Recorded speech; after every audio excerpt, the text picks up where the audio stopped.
I've always wanted to do that. The town clerk has advised me there's a quorum, and I now call the meeting to order. Let me start by saying good evening. I'm Steve Cole, your moderator, and I want to thank you for giving me the opportunity to serve you for this meeting and the next 2 years, and for the trust you have placed in me. I will earn it. I now introduce Sue Fisher, our town clerk. Good evening and welcome. The annual town meeting warrant, Town of Eastham. We're meeting at 7 p.m. on May 4th, 2015. The polls for the next election will be Tuesday, May 19th at 7 p.m. and may close at 8 p.m. Voting takes place at the Eastham Town Hall. The annual town meeting warrant from the Commonwealth of Massachusetts, Barnstable County, to the Constable of the Town of Eastham in the County of Barnstable. In the name of the Commonwealth of Massachusetts, you are hereby directed to notify and warn the inhabitants of said town qualified to vote in elections and town affairs to meet at the Nauset Regional High School Gymnasium, Monday, the 4th day of May, 2015, at 7 o'clock in the evening.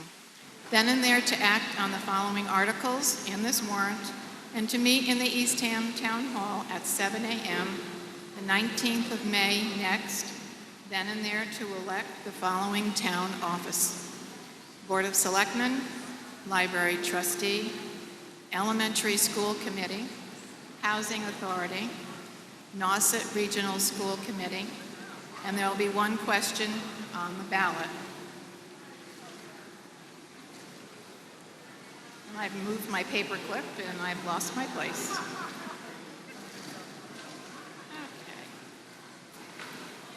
You are directed to serve this warrant by posting attested copies thereof at the post office in Eastham and North Eastham 14 days at least before the date of holding said meeting. Hereof fail not, and make due return of this warrant and your doings thereon to the town clerk at the time and place of holding said meeting. Given under our hands and seals this first day of April in the year of our Lord, 2015, signed by the Board of Selectmen. And greetings. In pursuant of the conditions of the foregoing warrant, I have posted attested copies, one each at post offices in Eastham and North Eastham 14 days before time of said meeting. Signed by the Constable, Kenneth Roderick.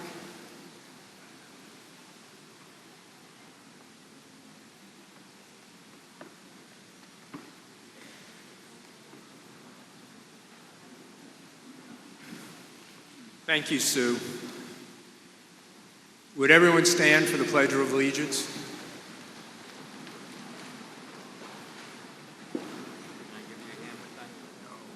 I pledge allegiance. Watch your right hand on this here and knock this over. Which it stands.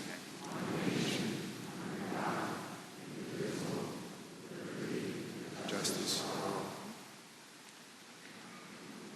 Thank you. Would everyone, if you haven't done it already, please silence your cell phones and any other similar technology.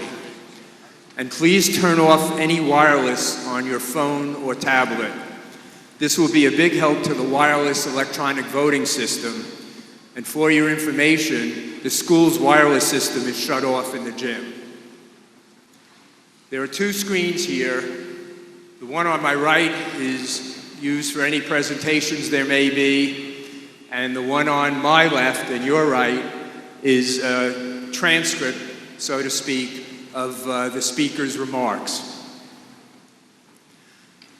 On my far right is the Board of Selectmen. Please stand or wave when I call your name. Elizabeth Gorin, Wally Adams, Martin McDonald, John Knight, and our chair, Linda Burt. On my left is the Finance Committee. Please stand or wave also. John Knox, Susan Bile, Art Autorino, Brian Eastman, Fred Geedy, William O'Shea, Amy Ekman, Michael Hackworth, Brian Eastman, I think I missed you. Couldn't read my writing, and the chair, Russ French. On my immediate left is Diane Shaughnessy, our Assistant Town Accountant, and Diane Romelmeyer, our Town Accountant, and our Town Clerk, Sue Fisher. On my right, next to the Board of Selectmen, is our Town Administrator, Sheila Vanderhoff, and nearest to me is our Town's Council, Elizabeth Lane. Also, please notice in each section there are tellers wearing those attractive greenish vests, so you can't miss them. They are here to help you if needed, and I'll talk more about that in a moment. We all owe a great deal of thanks to Mike Caleri, who's responsible for our video and visual capacity, and Chris Blood for the sound system, and to Jackie Beebe, our Assistant Town Administrator, for being there when needed on almost anything. I'd like to introduce our Fire Chief, Mark Foley, who will talk to you about, hopefully, unnecessary emergency measures. Mark?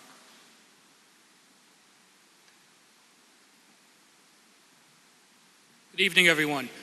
Just a reminder that, as Steve said, the folks in the green vests that are in your area, if you have any type of issue at all, just let those folks know and they'll get a hold of one of the public safety officials that are around the room. If for some reason we did need to evacuate the building, we'll direct you from the dais here. Out the way that you came in, and providing it isn't dark, we'll be using this rear entrance also.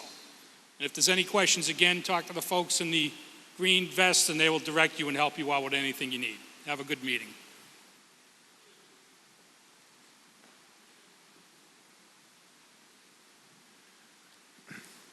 Thank you, Chief. I'd now like to introduce our Board of Selectmen Chair, Linda Burt.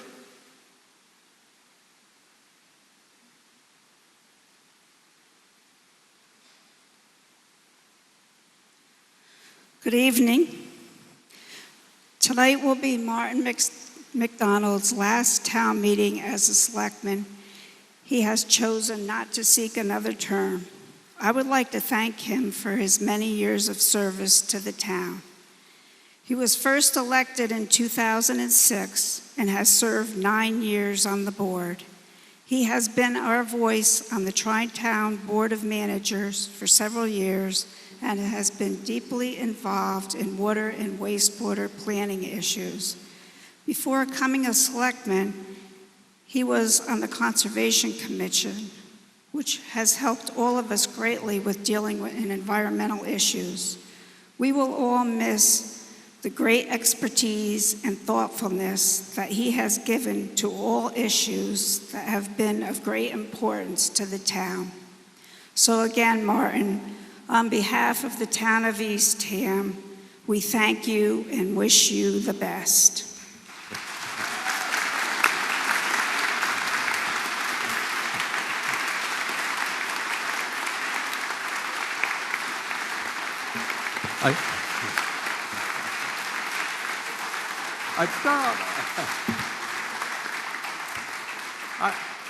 I just want to thank you all. I've had all these good wishes. I guess at this point it comes automatic.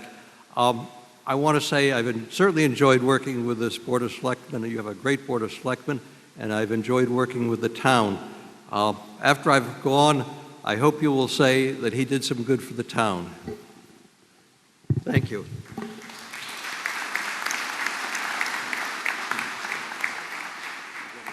Thank you, Martin. I want to go over some ground rules for the meeting. These and other rules are on the last page of the warrant.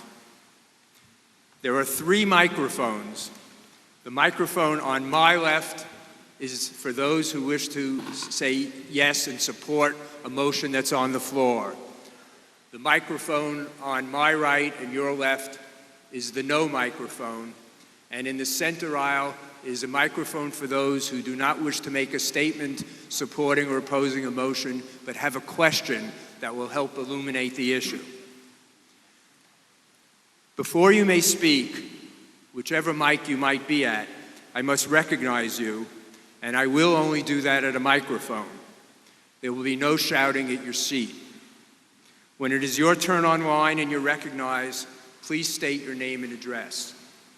Speakers are limited to 3 minutes and cannot speak again on a motion until others have had an opportunity. This does not apply to certain town officials and committee representatives under our charter. When you have 15 seconds left, our timekeeper, Dave Schrofer, will hold up a sign for me, and I'll know you have only 15 seconds left, and I will mention that. He will also advise me when your 3 minutes are up, and I will ask you to complete your statement quickly. Any voter may move to call the question. If approved, that ends the debate. In this one instance, while you may make the motion at a microphone, you may also seek my recognition by standing at your seat and waiting for me to recognize you. No shouting. You may not make such a motion until I recognize you. If the motion is seconded and approved by 2/3 of those voting, that ends discussion and debate. This motion is out of order if made by someone who has just made a statement at the microphone, since that deprives others a chance to respond. It is very important that you remain seated at all times, except when you are approaching a speaker's microphone or going to the restroom. I will remind you if necessary, as will the police officers and tellers. Mike. This is our first time trying electronic voting, but it is not the first time in Massachusetts. The handsets that you have and the vendor and the computer equipment that we are using have been used in many other Massachusetts towns with great success. They have proven to be reliable and allowed for faster, more accurate voting and privacy for the voter. Your vote will not be permanently stored in any computers. In fact, it will be deleted after we finish any vote and moved on to the next article or motion. And no one will be able to trace how you voted. Next slide. I will give you a heads up when you should get prepared to vote on any motion. When I then announce that the voting period has begun, and you will see a green light right here, right where there it is. You then press 1 for yes and 2 for no. It's that simple. You will have 30 seconds to vote, and I will announce when the time is up. And this voting light will also be turned off. A message that your vote was received by the electronic voting computer will be sent to your handset. And on the display, it will say either yes received or no received, depending on how you voted. So you will get feedback from the computer that it heard you. Next slide. You can change your vote anytime during the 30-second voting period, but not after that. If you press a button after the 30 seconds, it will not transmit a vote. If you want to change your vote during the 30 seconds, perhaps you inadvertently press the wrong button or you change your mind, just press the button that you want to vote on. If you voted 1 for yes and you meant to do 2 for no, just press 2 during the 30 seconds. The last button you press will count. If you do not want to vote on a particular motion, just don't press any button. Just like it was with other kinds of votes. If you don't want to vote, don't vote. But if you do vote and you decide you'd rather not, you change your mind, you may press 3 and that will clear all the votes that you did during the 30 seconds. 1 yes, 2 no, change your mind, press the other button. That's the tutorial. Next slide, please. Every handset was tested before this meeting, so the probability of it failing is low. If you do not see a yes received or a no received soon after you vote, please raise your hand to signal me immediately, and then go right to the help desk, which is on my right and your left, sort of midway on the wall, and they're all waving at you now. When you raise your hand, don't wait to have a discussion with me. If this should happen, And traditionally in other towns, it doesn't happen often. Just go to the help desk. This alerts me that there may be something you're taking care of at the help desk.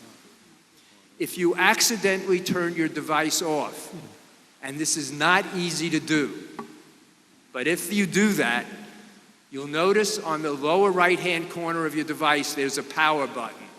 Just hit it and it'll turn your device back on. I don't anticipate you're going to turn it off because you have to be very intentional about it. It rarely happens as an accident. If you have a question, ask the teller wearing the greenish vest in your section. If you feel your device isn't working, go to the help desk and they'll take care of you. Now, it's also possible that a few of the devices were inadvertently not checked in and activated properly. May not have happened, but in case it does, if you receive a message on the screen when you try to vote and it says can't vote yet, that probably is the reason that it wasn't scanned in right. If that's so, just go to the help desk, and same thing will happen if you have a faulty device. If it's during a vote, you'll be given a paper ballot, so you won't lose your vote, and you'll be given a new device that's already been activated. If it's not during a vote, you will still be given a new device if your device wasn't working. Again, this doesn't happen often. If you temporarily leave your seat during the meeting, say to use a restroom or to go to a microphone to speak, keep your handset with you. You may not leave the room without a handset, and you will need it to return. It's your ticket. When you leave the building, there will be bins at the exit for you to just drop your handset in. When non-residents leave the gym temporarily, they should take the green card they were given. It's your handset. You didn't get a handset because you're not allowed to vote. But your green card should be with you if you leave temporarily. And if the non-voter leaves permanently, leaves the building, they should deposit in the bin their card. A voter must be present to vote. And no one may use another person's handset, ever. This is very important. It's the law. Our tellers will be monitoring this in each section. I don't anticipate anyone will do this, but I want to be sure you knew the rules. Now, before we get started, I want to remind you that town meetings are an important part of our history. They're unique in New England. You act as the legislative body for our town. Very serious business. It's you who approve the budget for the town, approve our rules and regulations, and make other important decisions for the town. Listen carefully to what our public officials and committee representatives have to say. And listen carefully to what your fellow citizens have to say. And then make up your own mind about the best outcome for the town, in your opinion. When working well, town meetings help to build a sense of community. Voters may disagree on issues and solutions, and probably will many times tonight. But we can and we must do so in a polite, thoughtful, and civil manner. No shouting, no interruption of a speaker, and no attacks on another person, period. All questions should be addressed to me, and rulings of the moderator must be obeyed. I will not engage in any arguments with anyone who doesn't like a particular ruling, but I will do my best to explain the reason for a ruling. Under state law, it's my responsibility to run the meeting, and that is what I will do. If a voter is disruptive and refuses to follow my requests, under state law, I may ask the voter to leave the meeting. If he or she refuses, I may ask the constable to remove the disruptive person and detain him or her until the meeting is dissolved. I don't expect this to happen tonight, but I will do this if required. I am very confident of your cooperation. During the election for moderator last year, I used the slogan, respectful, fair, decisive. I promise you I will do my very best to fulfill that promise to you. But it is really a two-way street. Every one of us in this room has a duty to be respectful of each other. I will remind you of that if necessary during the meeting. Let's have a good meeting now. We're going to start with 1 or 2 practice questions. They don't count, but we will count your votes. The practice motion to be voted on is moved that Boston should host the 2024 Summer Olympics. A yes vote means you think Boston should host, and no vote means you think it should not. Please be prepared to vote, and remember, 1 for yes, 2 for no. You have 30 seconds to vote after the green light goes on. The green light's on and the voting period is open.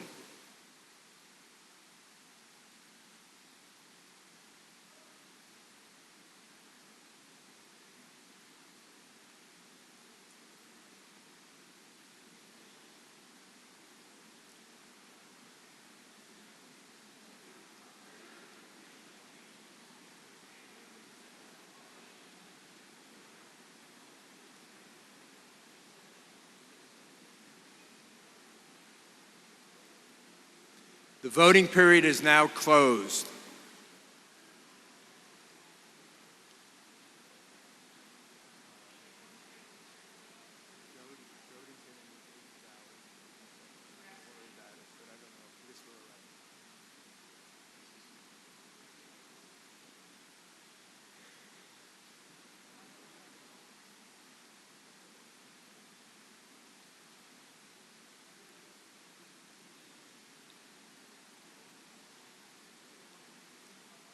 Help desk, are we waiting?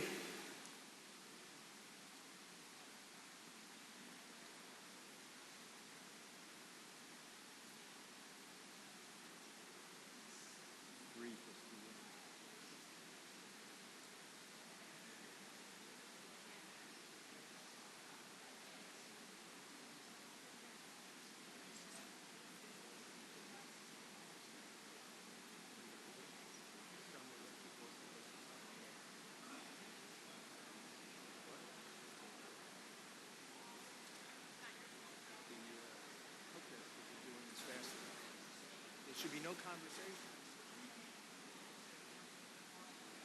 Help desk.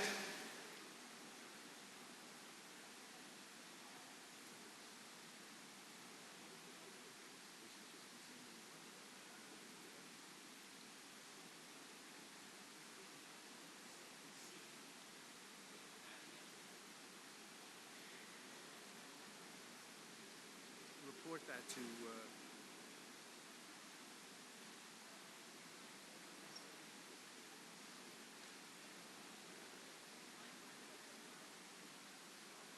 If there is a device that needed to be replaced, please bring it up here, runners.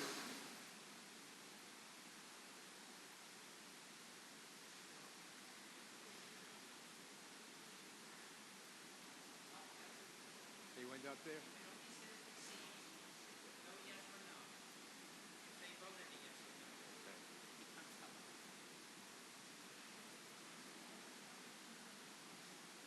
Just as a reminder, for the rest of the evening, if your handset just says received after you press 1 or 2, you need to go to the help desk. It should say yes received, meaning you voted yes, or no received, meaning you voted no.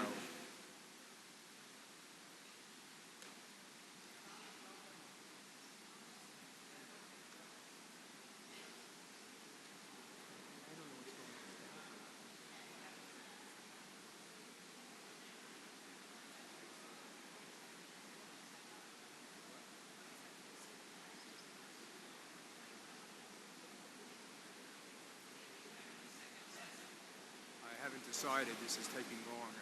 I don't know.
May I have your attention, please?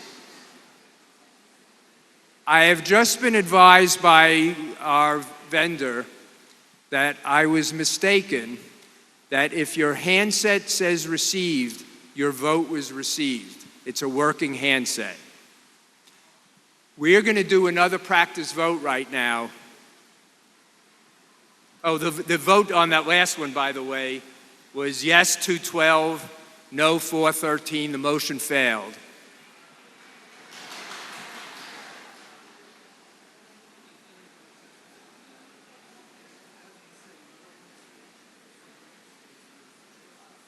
It's working.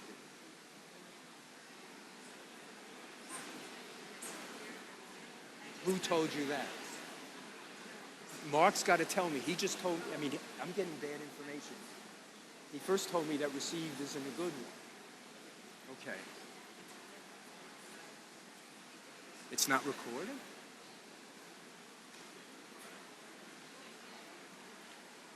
Oh, hi. Thank you. Okay, we're going to do another practice vote. The practice motion to be voted on now is moved that a third bridge should be built over the Cape Cod Canal. A yes means you think it should be built, a no means you think it should not. Please prepare to vote, and remember, 1 for yes, 2 for no. You have 30 seconds to vote after the green light goes on.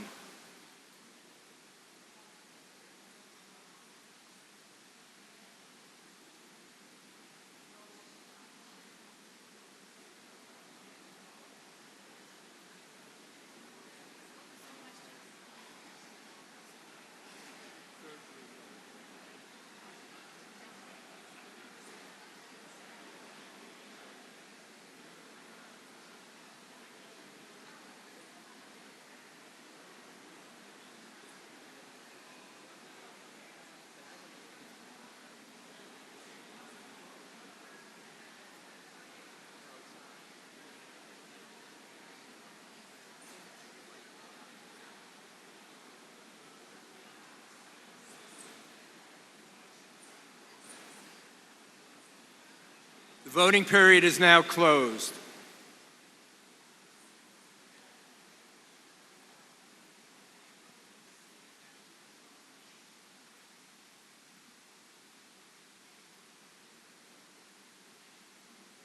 Yes was 243, no was 406. The motion fails. Let's get started now. Article 1, Selectman Burt. I move to raise and appropriate $1,700 for the greenhead fly control as printed in the warrant. Please prepare to vote. Is there any discussion? Second. Thank you. Is there any discussion? Seeing no one at the mic, please prepare to vote. You have 30 seconds to vote after the green light goes on. The voting period's on.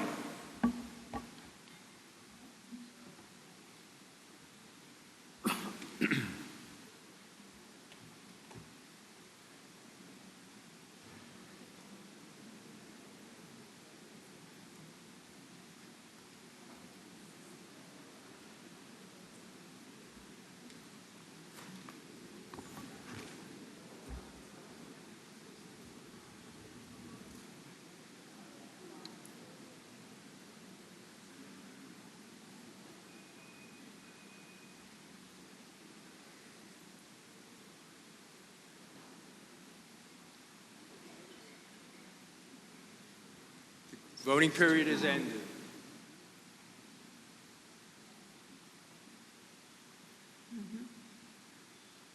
The yes votes are 627, the no votes are 23. The motion passes. Article 2, Selectman Adams. I move to assume liability in the manner provided in Section 29 and 29A of Chapter 91 of the General Laws as printed in the warrant. Second. Are there any comments or questions? Seeing none, we'll move for a vote. Please prepare to vote now. You have 30 seconds to vote after the green light goes on. Not clear.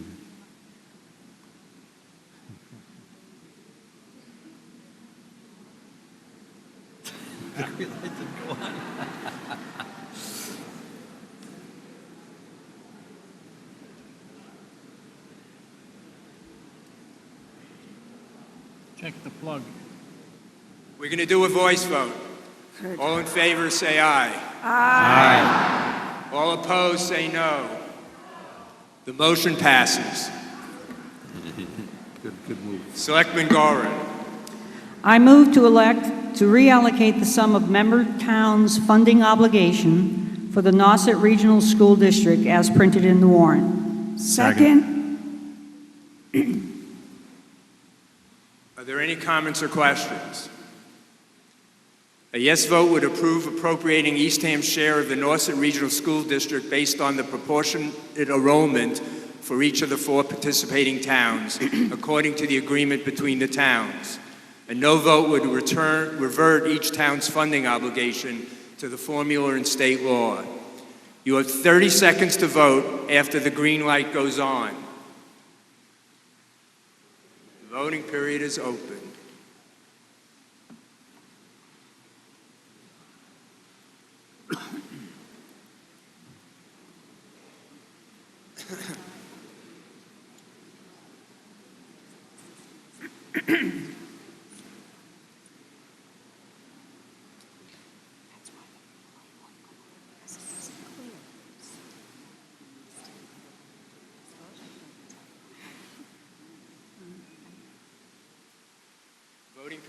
The voting period is closed.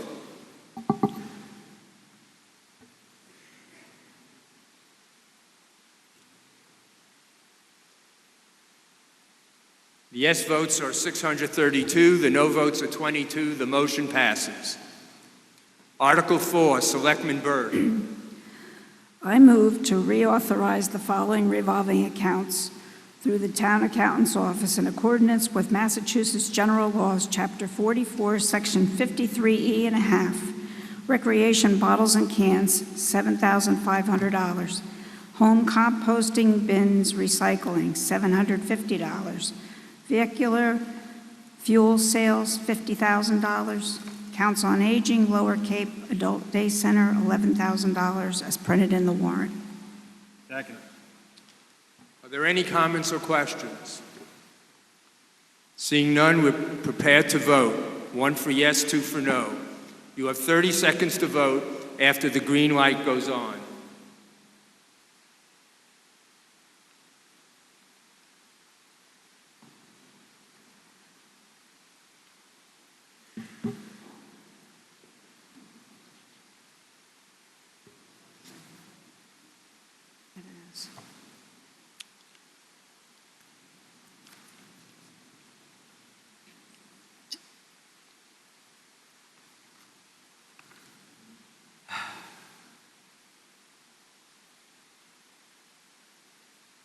The voting period is closed.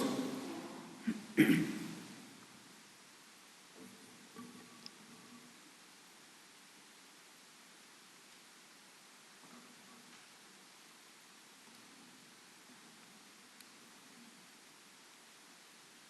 yes votes are 619, the no votes are 26, the motion passes. Article 5, Selectman Adams.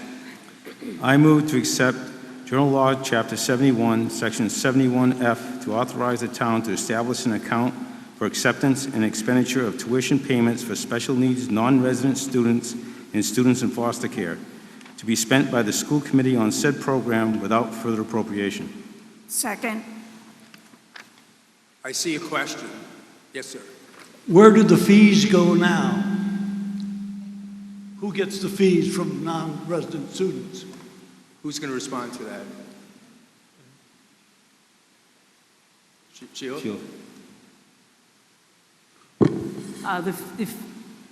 Mr. Moderator, the fees were not segregated, and this article allows them to be segregated and spent by the school. Up until now, they were going into the general fund, and they should not have been. How much are we talking about in terms of amount? You have an amount? It varies by the number of foster students that are needed to be educated and non-resident students. I will ask Giovanni from the school committee, from the school department, if she has a round number of how much money this is. What is it? $43,000. Is this anything more than a slush fund for the school committee, which makes it an administrative body rather than an advisory one? The school committee is required to spend these funds towards the education of these students. This gives them authority to expend the money, though. That is correct.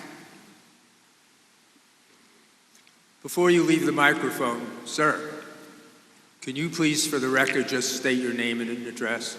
My apologies. I'm Bill Opel, 395 Locust Road. Thank you. Were there any other comments or statements or questions? Seeing none, please prepare to vote. You have 30 seconds to vote after the green light goes on. The green light is now on.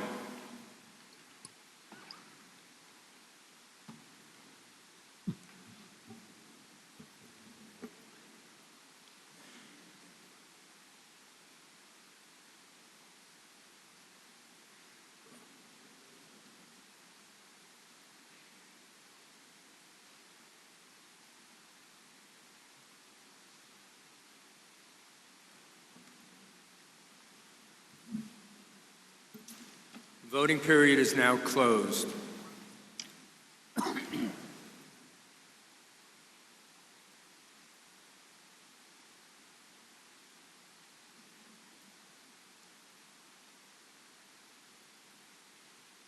yes votes are 579. The no votes are 74. The motion passes. Article 6, Selectman Gorin. I move to transfer from the free cash the sum of $10,000 to the Visitors Service Board for the purposes as printed in the warrant. Second. Are there any questions or comments? Seeing none, please prepare to vote. You have 30 seconds to vote after the green light goes on. Voting period is open.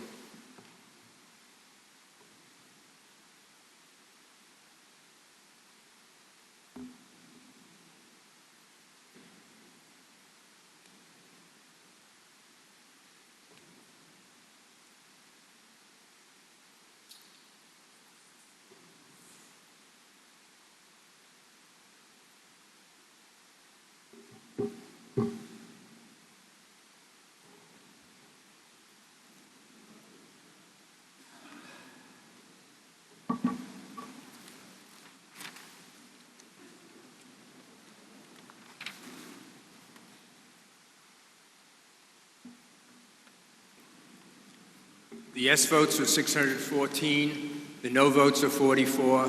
The motion passes. Article 7, Selectman Adams. I move the town vote to authorize the Board of Selectmen to petition the General Court for special legislation to impose a room occupancy tax as detailed in General Laws, Chapter 64G, to single cottages, condominiums, single and multifamily dwellings when such units are rented for less than 90 days, and further to accept from the General Court editorial or clerical changes, and further that such law shall not take effect before January 1st, 2016, regardless of the action date of the legislature as printed in the warrant. Is there a second? Second.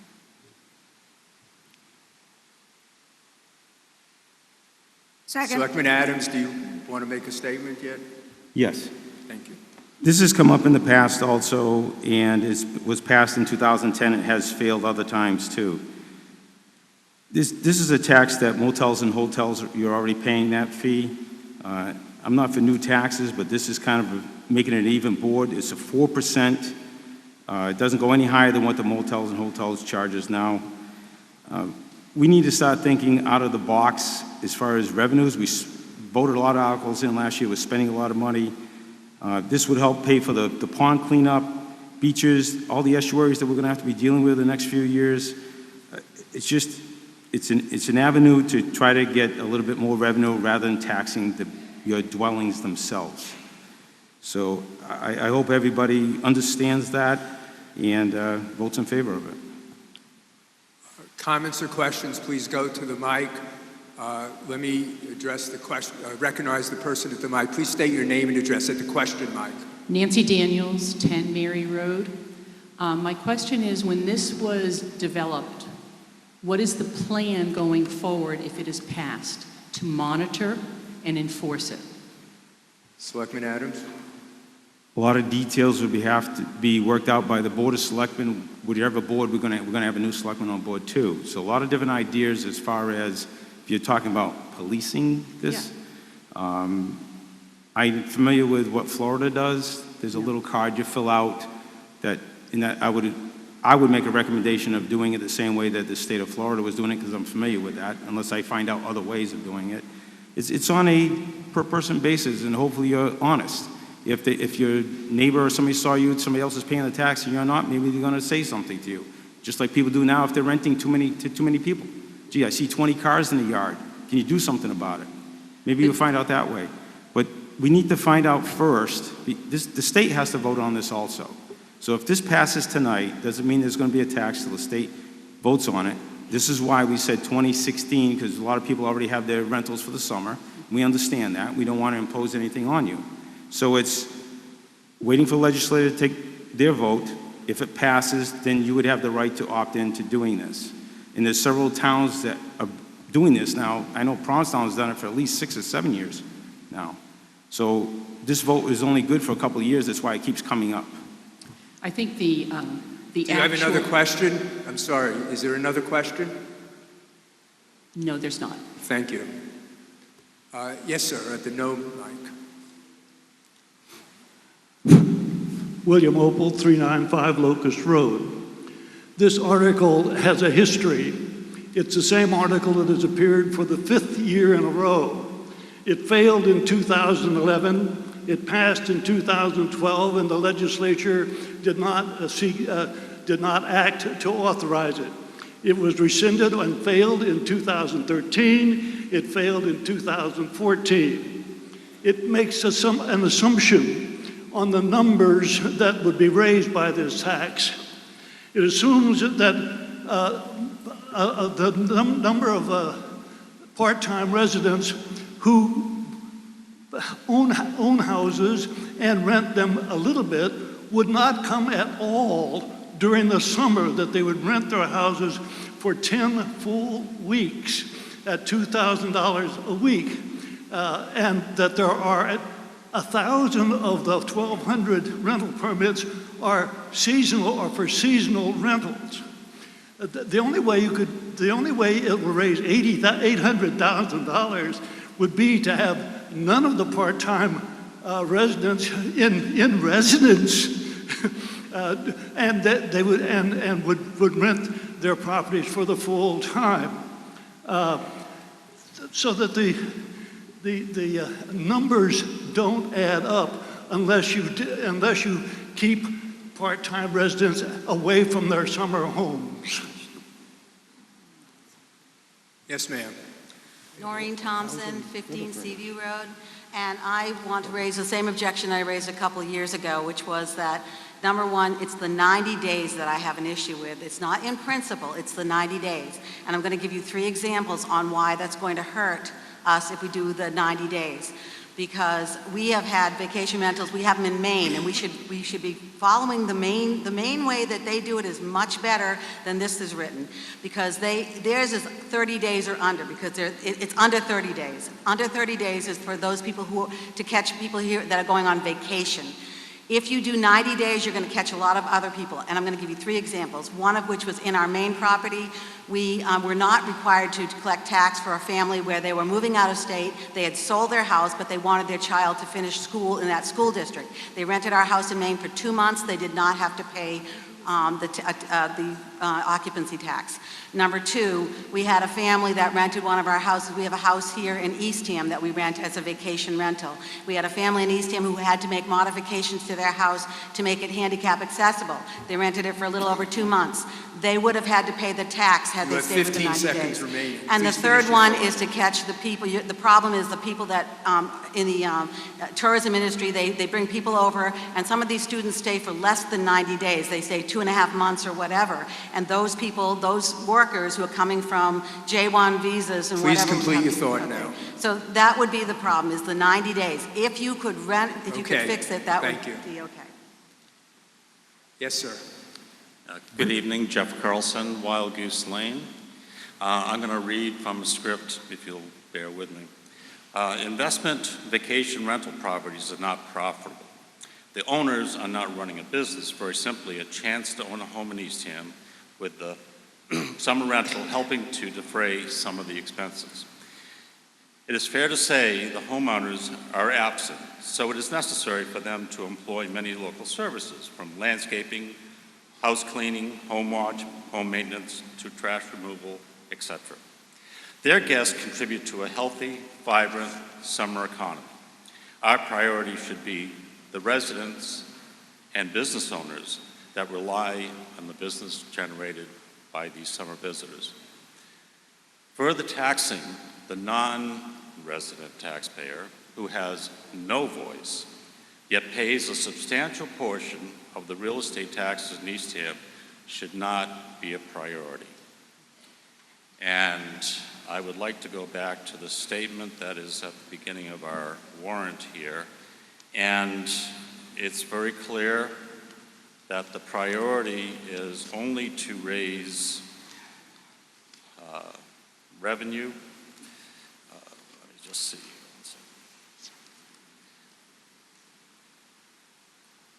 Okay, one thing is, it says provide equity with respect to motels and cottages. Motels and cottages, and I think you're referring to ones that are running to operate as a business.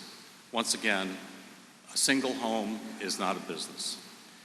It is a way of defraying expenses. It does not cover the cost of owning that home. And remembering too, that they employ a lot of people, their guests go to a lot of our businesses. And then, as the first gentleman had said, he said that the $800,000 seems like a very high figure.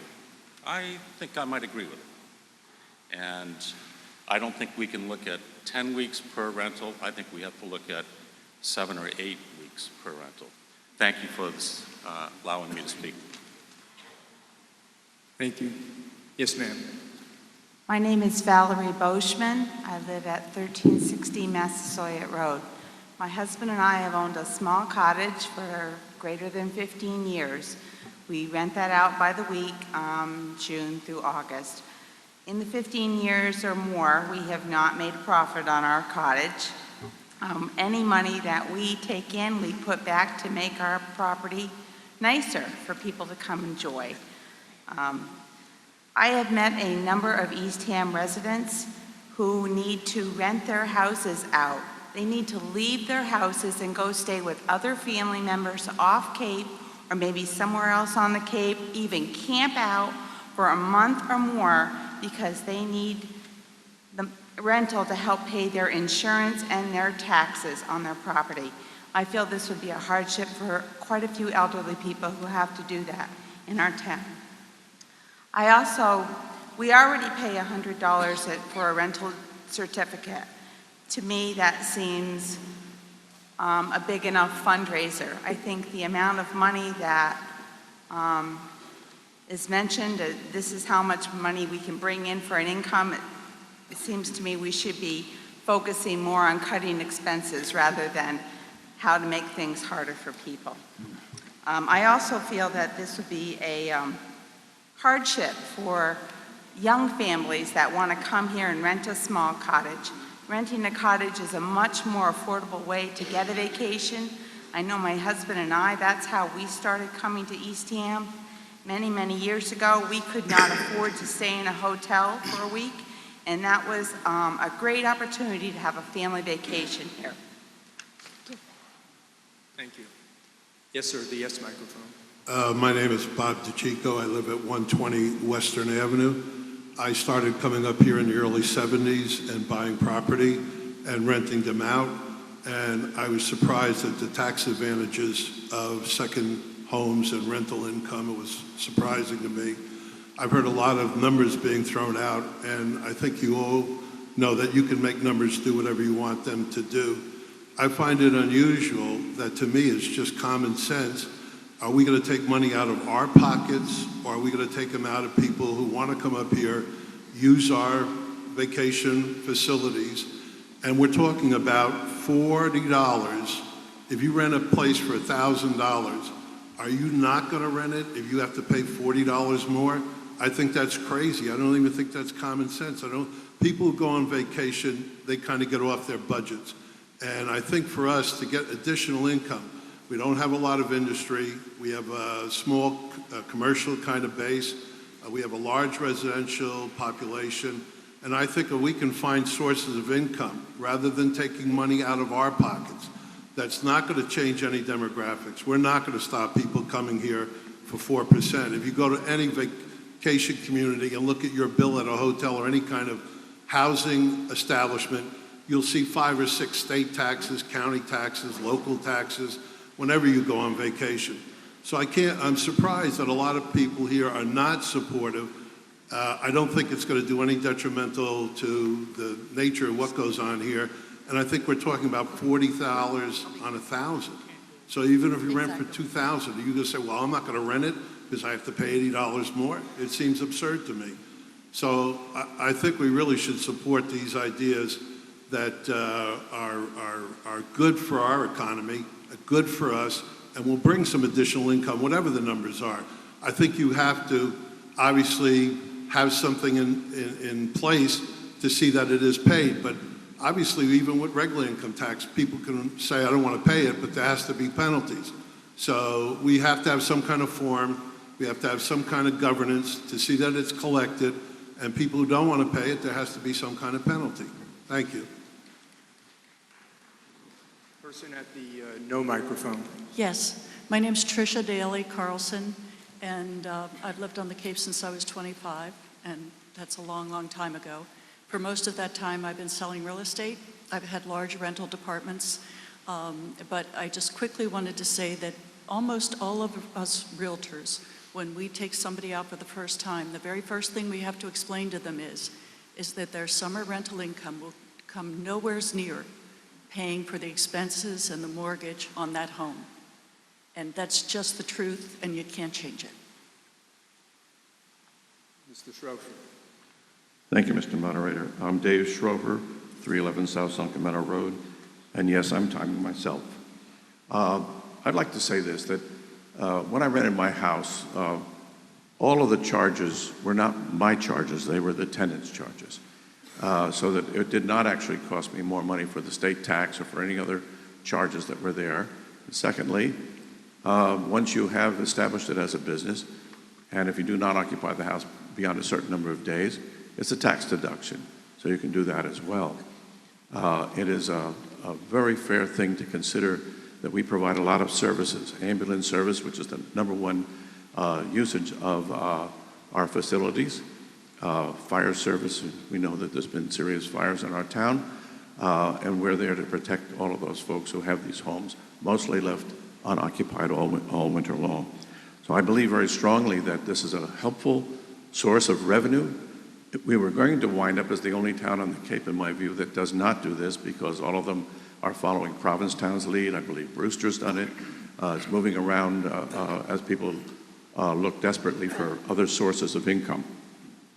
And I would like to also add that there is a strong belief on my part that with the cooperation of the real estate group, they can do the same thing they do now. They collect the commission that you earn, and they can collect from the renter any fees or taxes or whatever is due. They do the whole financial transaction, and they do it very well and very quickly. So my recommendation is that we, the people of this town, need the additional revenue. I don't know whether it's going to be $800,000 or $500,000, but $500,000 could really go a long way, and I thank you. Thank you. Yes. No microphone. Noreen Thompson again. I'd just like to correct one thing. You said 4%. It's actually 9.7% is the rooms tax, and 5.7% goes to Massachusetts. They're going to get their pound of flesh, believe me. So we're talking 9.7%, not 4% is what the people will be paying. Another thing is that I've stayed in vacation rentals all over the world, okay? And I've never paid a tax any other country. France, England, Belgium, you know, I've stayed at a number of different countries, and they have not charged any kind of tax on a home rental, as opposed to, they have at hotels, but not in home rentals. So just to be aware that that could decrease our competitiveness with other regions, you know, and other towns. Gloucester might get what we don't get, whatever. Mr. Moderator. Yes, sir. Hi, Brian Chance, 330 Candlewood Drive. The only thought I have about this is people that are spending the money on taxes is less money they'll spend in our businesses. And from my point of view, I'd rather them spend it on businesses than to go into the tax coffers. Thank you. Selectman Adams. Just want to respond to the woman that just spoke a minute ago. If you've ever been in Florida, there's a 12.5% rental tax. Not 4, 12.5. And they call it a community development tax. I like the name of it because that's what they use. I couldn't figure out where the money was going to pay for the new street lights, the bike trails, and everything else since the economy was so bad down there. But that's where 5.5% of that 12.5 goes. The other thing is, this is just for the town. The state could pass, little history as fast as I can, this towns had done this once before, years ago. The state said, no, it should be state, and then you can opt in. So they changed it. When it went to their voting, they changed it again and said, no, it should be town, not state. So it's gone back and forth several times. This is just for the town. I can't speak for the state if they're going to impose a tax on you. Even if we don't vote for this, they could impose that tax on you anytime they want, if they vote for it. This is, right now, just for the town. And the state has to pass that first, if they're going to do it, or if they're going to create their own. I don't know. I do know Senator Wolf has got something in there for 60 days or less. So if that passed and that's what they give us, it would be 60 days or less, as far as I know, unless somebody down the other end tells me otherwise. But that's the way I read it. That's the way Dan's is written. I don't know how else to explain that to you, but I'm not for new taxes. Again, you rent a motel, you're paying a lot more than that on a motel room. You have a question? Thank you. I'm sorry, you through, Selectman? Yes. Question. Mr. Moderator. I've Lupin Way. I'd like to call the question, please. Is there a second? Mr. Moderator, I've been standing here for 10 minutes waiting to be recognized before that person even got up. Well, I'm sorry to hear that, but I didn't see you for 10 minutes. I apologize if you were there. Motion to call the question was made. Was it seconded? Yes. Okay. We will prepare to vote. Thank you for your observation. This requires a 2/3 vote to approve the calling of a question. If it's approved, it means that ends debate. Please prepare to vote. Remember to press 1 to call the question and end debate, and 2 for no to continue the debate. You have 30 seconds to vote after the green light goes on. Green light is on. This vote's to call the question, or no, just it's the actual vote?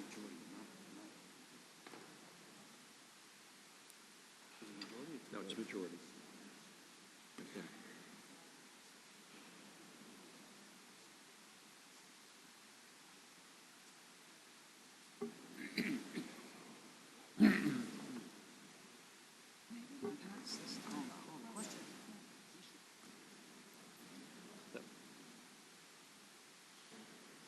That was the call the question?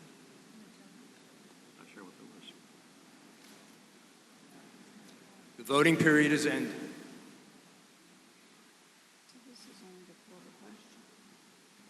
He's 526 yes,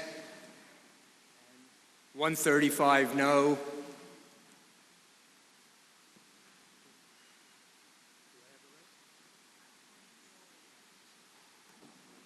I was right. So the question was called. Now we're going to vote on Article 7, the motion to move the legislature to allow the room occupancy tax under certain conditions. Prepare to vote. You will have 30 seconds to vote after the green light goes on. The green light is now on. You may vote.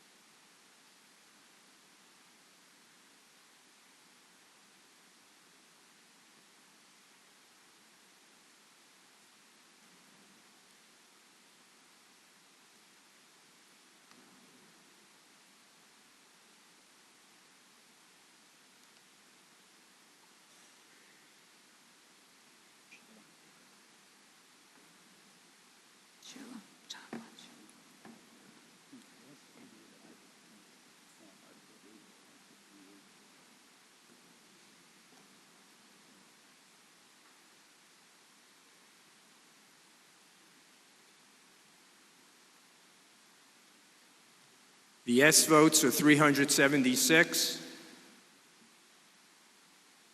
The no votes are 278. The motion passes. Article 8, Selectman Knight. Maybe I read it wrong. Did it? It passed. Yes. Okay.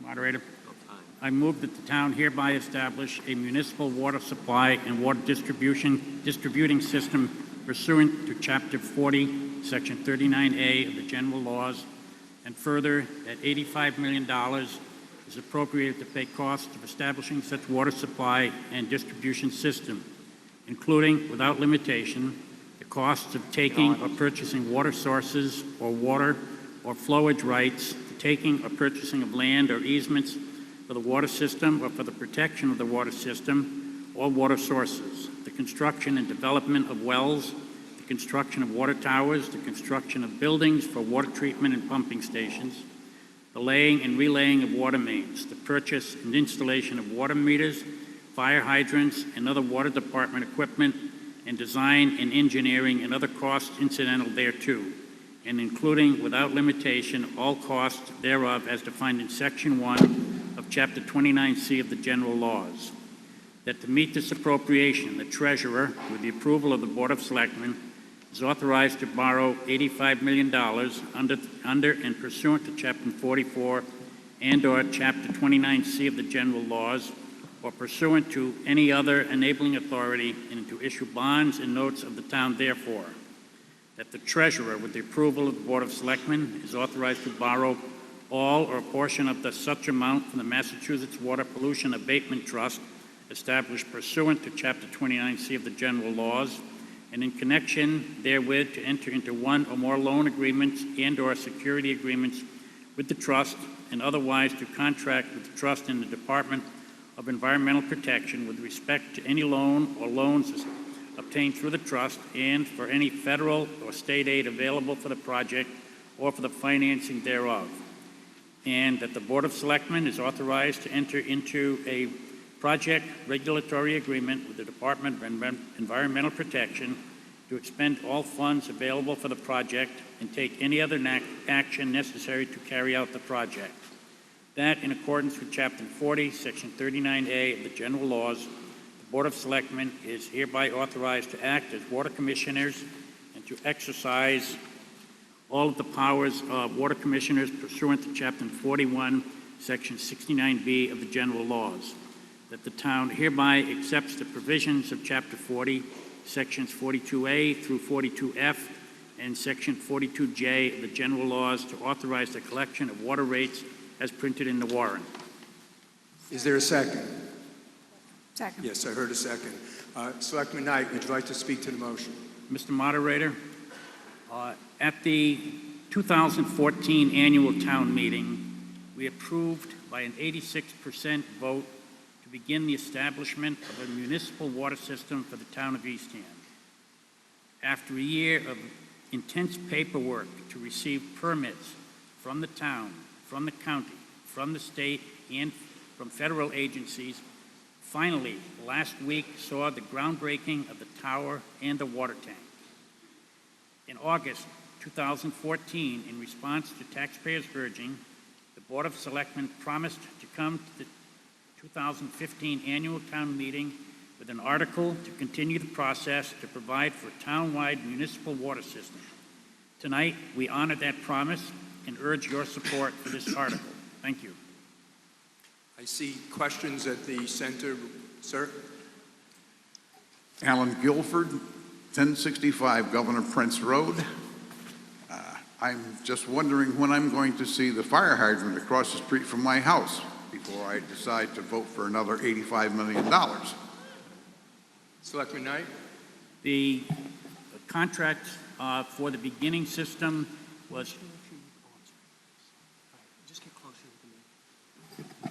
Okay, the contract for the first laying of pipe was just opened the other day, and that construction will start initially around the landfill area, which is our primary source of a problem. And the contracts are going out now for the rest of the construction, and as those bids are received and awarded, those companies will begin work on that portion of the townwide water system that have already been approved. As far as your particular home, without having the maps and all the criteria in front of me, I can't tell you exactly when. 1 year, 5 years? Mr. Moderator? Yes. Mr. Moderator? The phase one of the water system, and as Selectman Knight indicated, I don't know exactly whether you're in phase one. Phase one of the water system is expected to be completed by December of 2017. Thank you. Mr. Fenwick? Fred Fenlon, 40 Baldwin Road, Northeastham. The question I have revolves around last year's vote on May 5th, which authorized $48.8 million for, I guess you call it the backbone or phase one. Now this year, it's $85.0 million. Is it correct to say that you add both of those and that's the total, or is some of the first year some of the 85 apply in the first year? In other words, is the total 133.8 million? Selectman Knight? Yes, it is. That's approximately 6 times the budget for 2015. Sir, you had a question. I want the people the citizens who are at the question mic only for questions. If you later want to make a statement, you may do so at another mic, like the other citizens are doing. Thank you very much. Yes, sir, at the question mic. Yes, my name is Bob Baker. I live at 195 Squanto Road. I've lived there for 28 years, and I take my dog walking around the area where the town wells are, so I know the area pretty well. And my question has to do with the watershed area. It seems to me that there's a lot of sources of potential pollution and contamination around this general area. There's the stump dump, which is also a construction waste dump that's a site for concrete, Sir, you asphalt. have a question? Yes. My question is, in light of these various outlets of possible pollution, including the stump dump, the gun club, possibly the fertilizer that's used for the ball field, what efforts are being made to protect the watershed area around the wells? Who would like to respond to that? Mr. Moderator? Yes. We have run models and done mapping to determine the extent of drawdown at maximum pumping for the wells. DEP has certain rules and regulations that we have to respond to and complete in an effort to get our permits for the wells. Additionally, to the extent that we have these uses within proximity to the wells, we've also installed monitoring wells that will allow us to test regularly to intercept should there be pollution. We believe that the groundwater flow is to the southeast, and these located noxious uses, if you will, are all located southeast of the well site. The well site is north of these uses. But what protections are being done for the 40B possible development that's going in there, 85 houses? I think possibly. your question was asked and answered. I don't think so. Do you have any more to add? The 40B development that you're referring to was denied LIP status by the Board of Selectmen. It is privately owned property, and certainly the owner can return to the town looking for a 40B permit from the Zoning Board of Appeals. And that will be a noticed hearing, at which time the community will have an opportunity to weigh in on that. Okay, next question, please. Joe Bain, 315 Harrienbrook Road. I have two questions. The first question is, if this was passed, what impact would it have on our debt ratio? And the second question is, do we need to have another town vote at the polls, or is this money going to be within what was voted at the last referendum we had? Mr. Moderator, the amount of money, combined amount of money, has already been previously excluded in debt exclusions at the ballot, so there's no need for an additional debt exclusion. And the debt schedule for this is in the back of the warrant. I need to be clear that currently we are working with our state legislators, both our senator and our representative, to secure zero or low interest loans, less than 2% interest forgiveness, as well as 30 years. The legislation has been passed that allows for the 30-year loan term, and so that is the debt schedule that you see in the back of the warrant today. I'm going to go to the yes mic now. Yes. Jamie Rivers, 15 Barkentine Court. I'm sure everyone remembers me, Mr. Moderator. I speak every year in favor of townwide water. I'm one of the few young people here trying to get it going. So basically, I just wanted to say that we're here tonight as the town of Eastham. We are here to vote not only for ourselves, but for our neighbors and our community. This is not a time to say, my well is fine, so why would I vote yes? This is a time when your neighbors are sick. This is a time when your neighbors' houses are burning to the ground. We've already had one this year. As a collective, we need to think about this. This vote isn't just about your well. This vote is about a town. It's about a town where young people want to move here and raise families, but they won't because we don't have clean water in a lot of the houses that aren't on the backbone. I guess I just want to say for the town to please think about the future of Eastham. It depends on you. Please vote yes.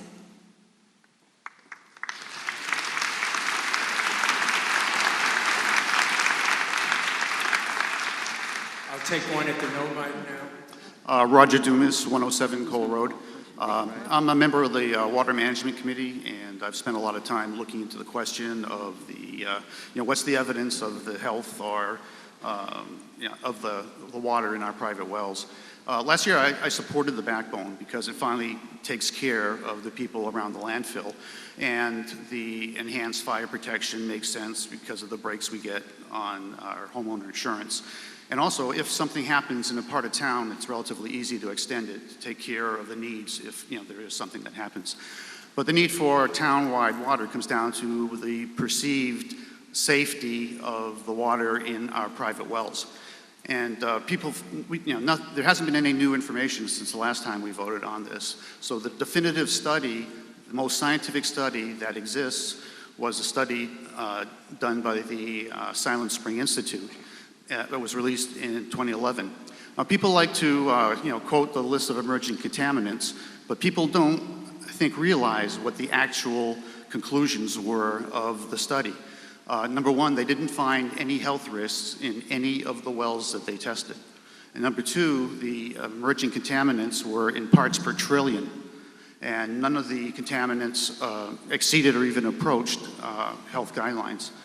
And number three, which I think is really significant that nobody talks about, was what they found was similar in type and concentration to what they found in prior studies of public water supplies on Cape Cod and off Cape. And then number four, which I also think is very significant, is the non-biological contaminants that they found. They state in their report that contact with household products will result in higher levels of exposure than what they found in those wells. So the only definitive study says that the wells they tested were no less safe than public water supplies. And also, if you cook your food in non-stick cookware, you're exposing yourself to fluoridated chemicals more so than you would with the water in those wells. And the other thing that people talk about is the perception that the water quality is declining every year, that nitrate levels are going up. In addition to being on the Water Management Committee, professionally I'm an engineer and a mathematician, and I've spent a lot of time looking at the nitrate test data that the town has. The town implemented a very extensive nitrate test program in 2003, and if you look at the nitrate levels over time, they have actually decreased by 2%. 15 seconds remaining, sir. Okay. And, as opposed to the last time we were told that nitrate levels were increasing at 1% per year, which you would see a 12% increase. Instead, you saw a 2% decrease. So I really can't support spending all that money. And thank you. You're welcome.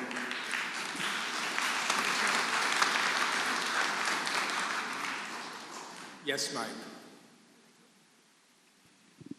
My name is Kathleen Kane, and I live at 25 Captain Penniman Road. And I'm speaking tonight to ask people in town to be fair. We passed a partial water supply last year, and everyone in town will pay for it. As a matter of fairness, I feel if everybody is paying, everybody should get water. So I ask you all in fairness to vote yes.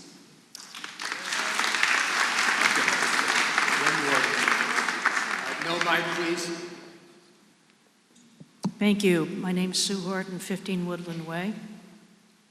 And I'm going to ask that we postpone action on, I'm not going to move for indefinite postponement, please don't mistake me, but I'd like to see a lot more detail on the status in the town.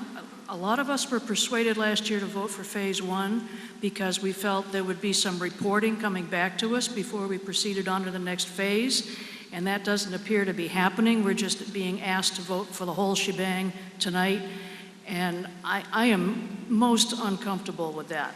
There are things in this, we got a brief report tonight on phase one. I think we deserve a lot more detail than that before we proceed on to the next.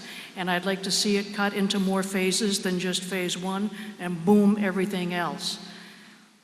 We don't know what's the status of the plume. There's been no report on that. Is there going to be remediation of the plume, or is it just going to be allowed to keep on its traveling on its path? We're facing who knows what over the next 10 years that this project is supposed to take place. There's just too much uncertainty, I think, to commit this whole amount at one time. We'd ought to take it in phases and have clear reports, a lot of testing, and a lot of accounting, and a lot of transparency before we vote yes to any more. Thank you. I'll take a question now. Hi, my name is Joan Hill, 80 Shirtlift Road.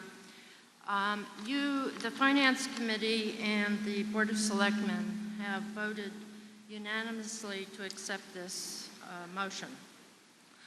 I would like to know, if possible, your objective reasons for supporting this.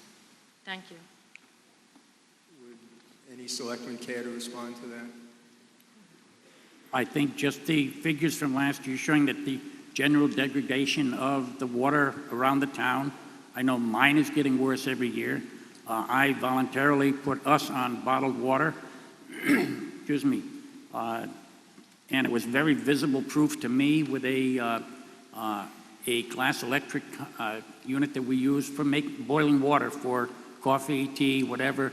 And up until I went on bottled water, we had to run the white vinegar solution through every 4 or 5 days because that nice, bright, shiny stainless steel dome in the center turned brown, and it just got darker by day.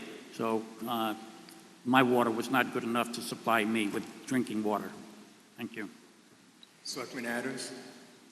The board has always supported a town-wide water system. We've never said no to a town-wide water system. We put on the Phase 1 portion and the landfill because other years we've had multiple choices, and it seemed to separate everybody from different agreements on what to do. So we were in a spot in a meeting on a Monday that people started asking if we were still for the town-wide system, and we said yes, and we would put it on the warrant this year for the entire public to be able to vote on it and not just be the selectmen either not putting it on or putting it on. This is why it's in front of you tonight. Chairman French? Russ French, 725 Campground Road. I'm the chairman of the Finance Committee. The issue has been shown that in the past there is a problem, not only around the transfer area, but everywhere. And the health department has done testing to show that.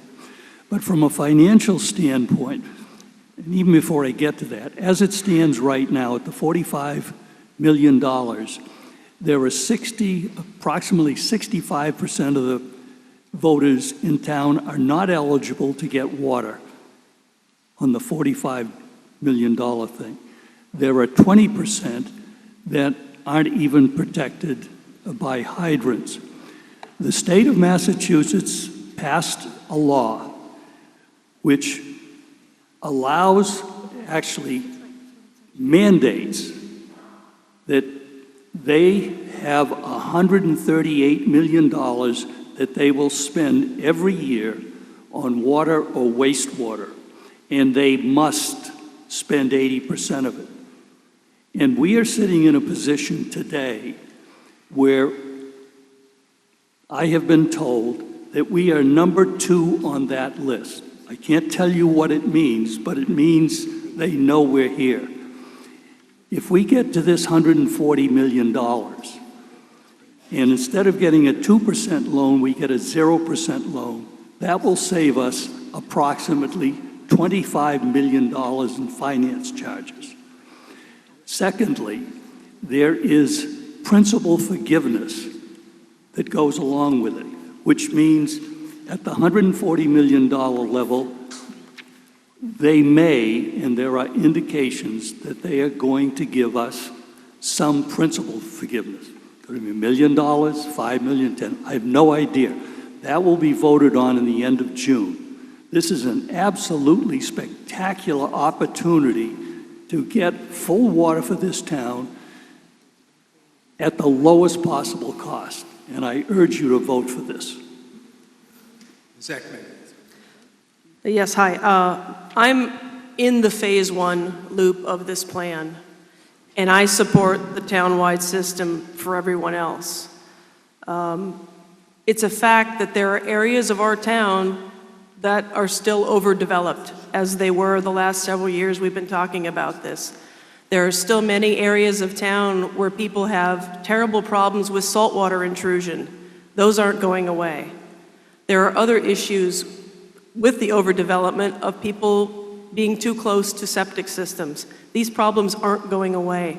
They may not be close to the landfill, but these problems still exist. And that's why I'm supporting the town-wide system for everyone.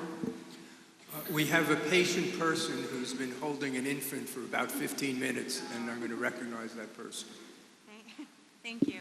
My name's Leah Dower, and I live at 1252 Nauset Road. And I'm the mom of 4 little kids under 8 years old.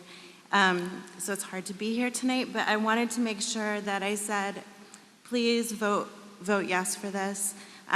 We're just outside of the Phase 1, and my son's friends are moving away to Brewster because the moms are worried about the water.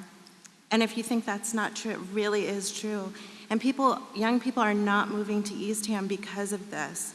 My kids are at school drinking from the little tap water, bottled water. They can't drink from the water fountains. I really thought that would be the point where we would go for the whole town. But I guess I don't know, I'm really still so sad that we didn't. And I really hope you vote for it tonight, because all the little kids in this town and all the grown-ups and all the grandmas and grandpas deserve to have clean water. And I know that there's problems with our cookware, and there's problems with our shampoo, and there's problems with our strawberries that aren't organic, and we're all trying to do the best that we can to grow healthy people. But this is something that we know that we can take advantage of right now. It will only get more expensive for this town as the years pass. So it stinks that we have to spend all this money, but we have to before we're forced to, and it'll cost us more later. So thank you.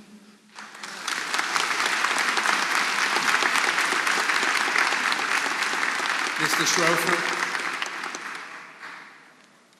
Motion's been made to call the question. Is there a second?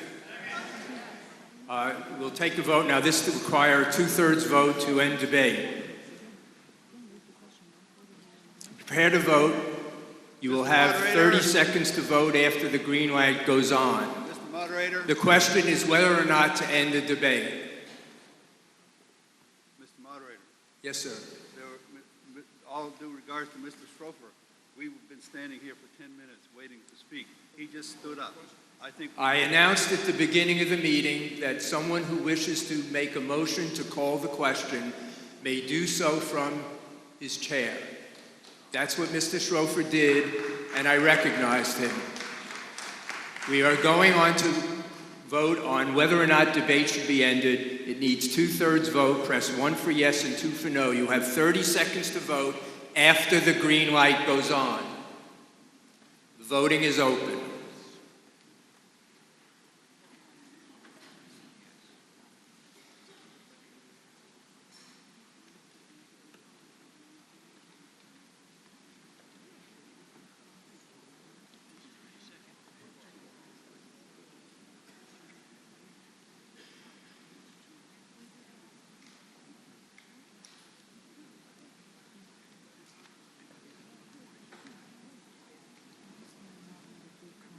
The voting period is ended.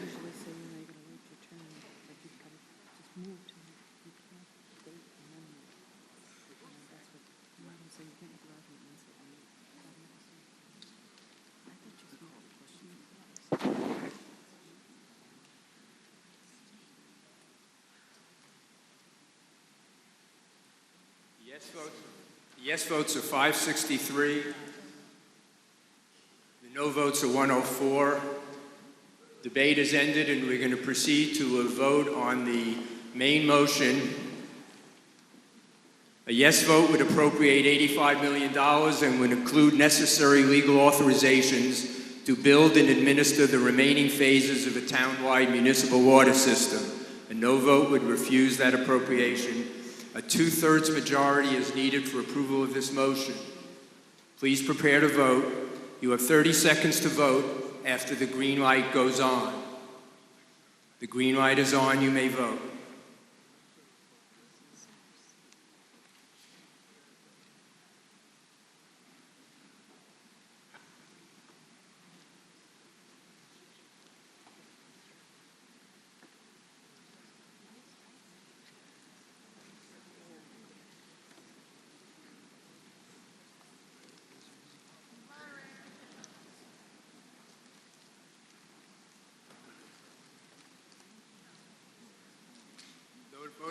Voting period is over.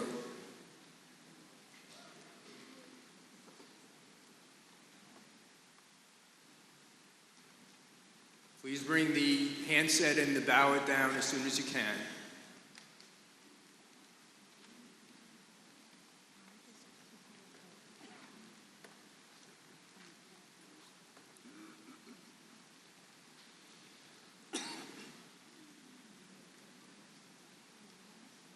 Some of our tellers are getting exercise tonight.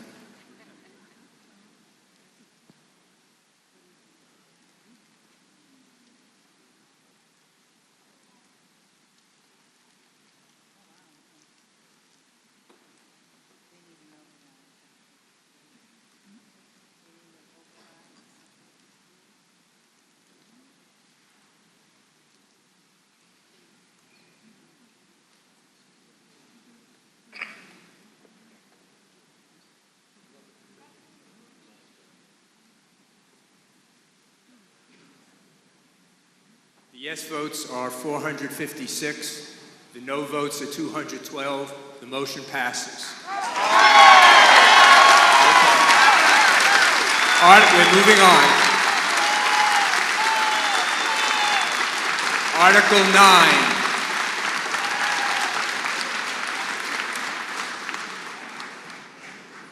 I understand many of you are enthusiastic, but it's 8:30 and we all have a common interest in moving on as quickly as we can.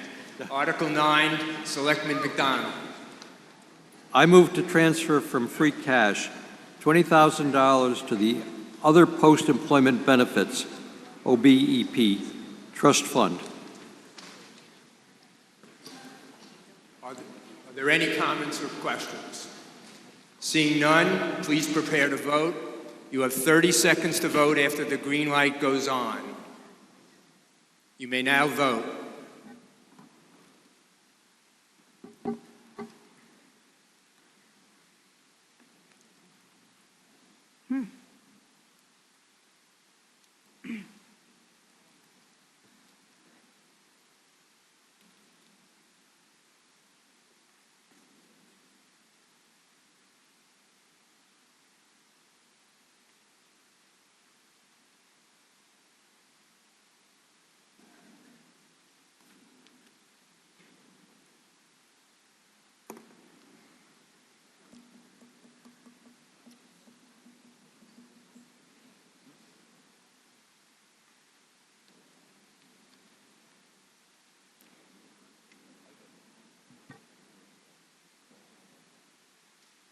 The yes votes are 490, the no votes are 90, the motion passes.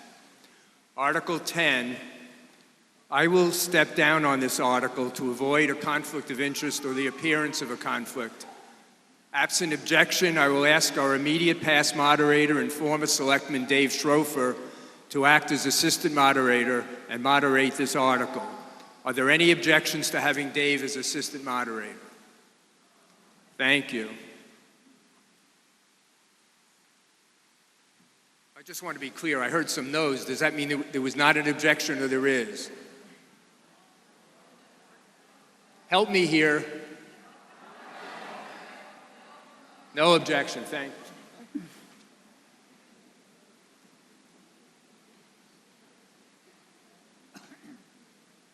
Thank you, Mr. Moderator. Selectman Burt.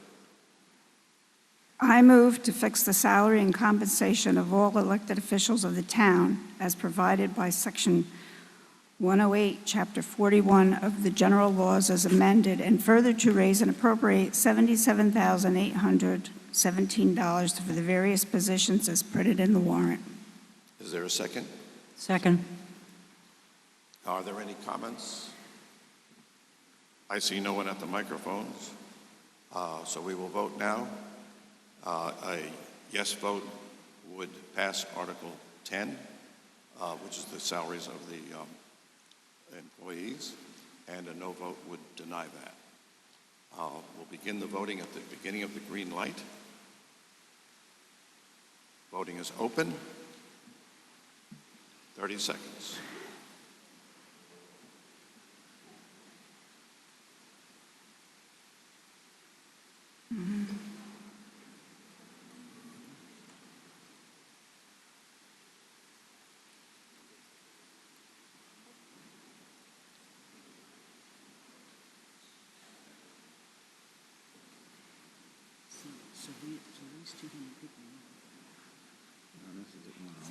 Voting is concluded.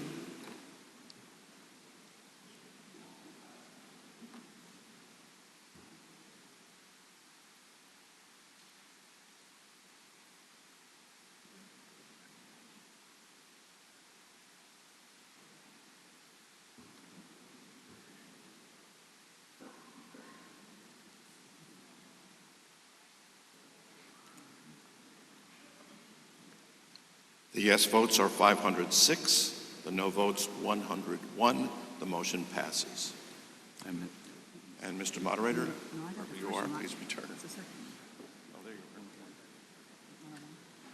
Thank you, David. Article 11, Selectman Adams. I move to transfer from free cash $14,000, and further to raise and appropriate $2,000 exempt from the provisions of 2.5 for a total of $16,000 to Eastham Chamber of Commerce. Is there a second? Selectman Adams would like to speak to the motion. Annually, the town has supported a grant to the Chamber of Commerce to assist in paying for the operations at the booth. And may I say they do a very fine job of it. Are there any comments or questions from the floor? Seeing none, we'll proceed to a vote. Please prepare now. You have 30 seconds to vote after the green light goes on. The green light is on, you may vote. The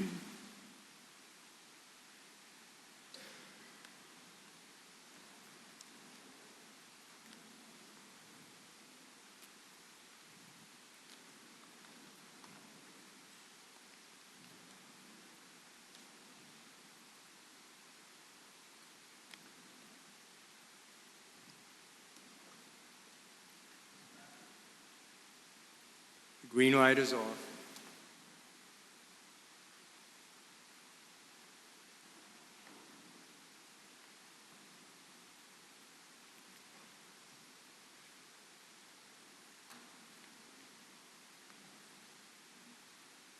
The yes votes are 515. The no votes are 89. The motion passes. If I could just have 10 seconds.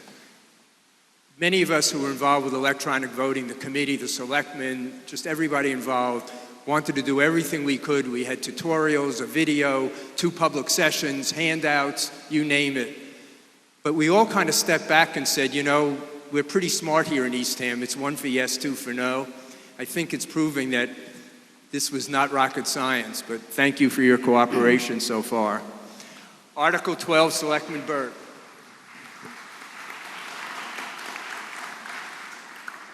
I move to set the operating budget at $23,924,052 as printed in the warrant, and to meet this expenditure to raise and appropriate and use estimated receipts totaling $22,932,134, and transfer from the ambulance receipts reserved account $150,000 to line 27 fire salaries and $104,000 to line 29 fire capital, and transfer from free cash $100,000 to line 27 fire salaries, and transfer from septic loan betterment account $20,400 to line 64 septic betterment loan, and to transfer from the windmill receipts reserved account $1,000 to line 59 beach and recreation expenses, and transfer from the government media access account $96,120 to line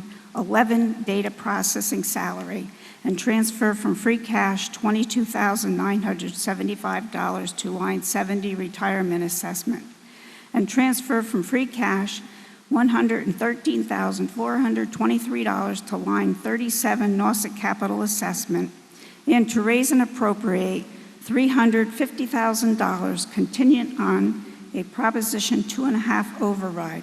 Further transfer from free cash, dog receipts, an additional $2,500 to line 57 library expense. Is there a second? What I'm going to do is, as we have done in the past, I will first go through each section of the budget on pages 12 to 13 of the warrant. And I ask you, if any voter wishes to discuss or ask a question on any line item in that section, if there's a yes or a hold on any line items, I will return to them in order and ask the person who placed the hold to come to the microphone and address that item. And then we'll open it for discussion on the floor for that line item.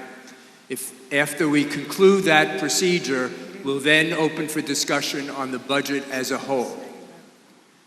Okay, if you have a hold, please let me know that. General government lines 1 to 24. Mr. Moderator, is it okay if I? Yes. Yes, please do it. Article 12 is the operating budget that funds all town departments and our schools. This year's budget is up 4.9%. Under Proposition 2.5, we are limited to a tax increase of 2.5%. As stated in the summary under Article 12 in the warrant, the Selectmen are proposing an $850,000 Proposition 2.5 override. The ballot question to be voted on Tuesday, May 19th at the polls. The motion for Article 12 includes words to raise and appropriate $350,000 contingent on the override. This amount is needed to fully fund the operating budget for fiscal year 2016. However, we are proposing the sum of $850,000 in order to eliminate the need for additional revenue in the form of an override for a minimum of 5 years. The last operating override was in 2011. This funding has afforded us the opportunity to maintain all the services that we recognize that are important to our town, and we hope to continue. Thank you. Thank you. I'm going to go through each section of Article 12. If you wish to discuss any particular line item, please indicate that to me. General Government, lines 1 to 24. Public Safety and Inspectional Services, lines 25 to 35. Educational Services, line 36 to 39. Public Works and Sanitation, lines 40 to 46. Health and Human Services, lines 47 to 55. Culture and Recreation, lines 56 to 59. Debt and Banking Services, lines 60 to 68. Other Expenses, General Government, lines 69 to 73. There are no holds. Would anyone wish to make a statement or ask a question on the budget as a whole? Seeing none, we are ready to go for a vote. This requires a majority vote. I'm sorry, do you have a question, sir? Okay, come to the mic, please. Jeff Carlson, Wild Goose Lane. I was reading in the Cape Cod Times today that the town of Chatham has a $27.8 million budget this year. No Proposition 2.5 override, and just a small increase over last year. Chatham also has... Is there a question here? Yes, Please there get is. to it. Chatham also has a larger town, more people, more housing units, a large sewage project going on right now, the new Monomoy school that was just built. If someone could help me understand why our budget isn't much lower than the town of Chatham, please. Would anyone like to address that? Stand up. Is there another question or? Well, yeah, okay.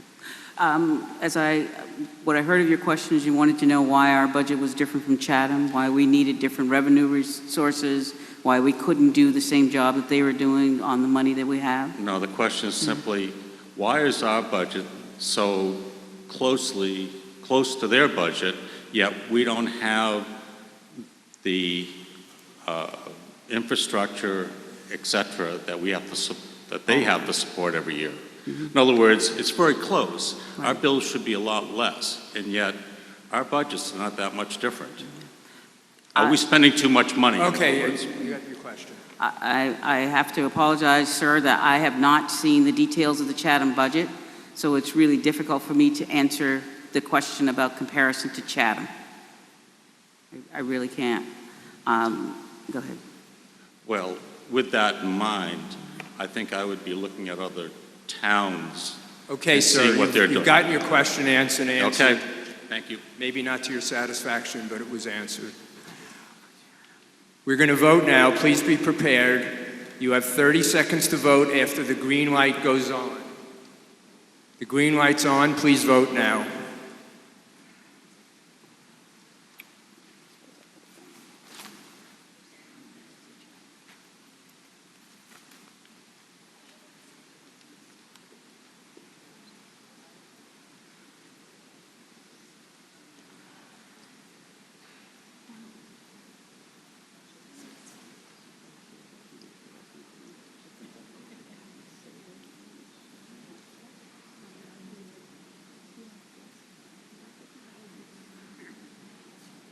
Voting period is over. The green light's off.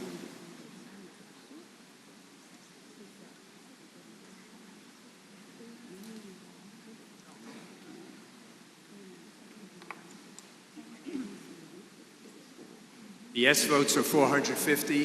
The no votes are 131. The motion passes. Article 13, Selectman Burt.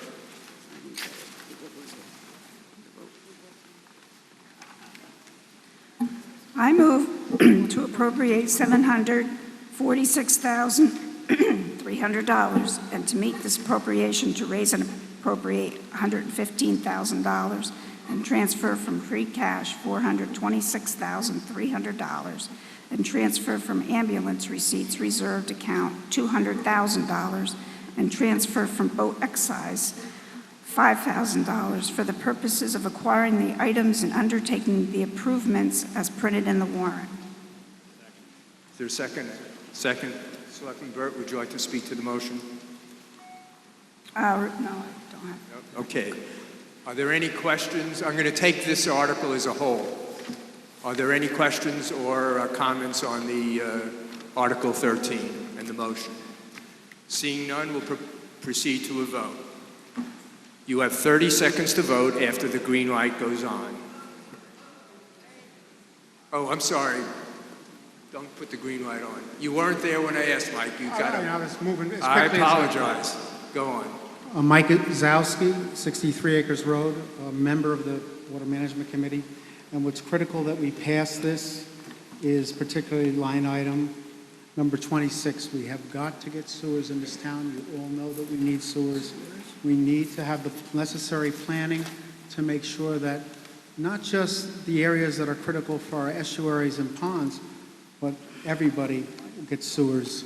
And I'd like to see this plan passed and sewers for everybody. Thank you.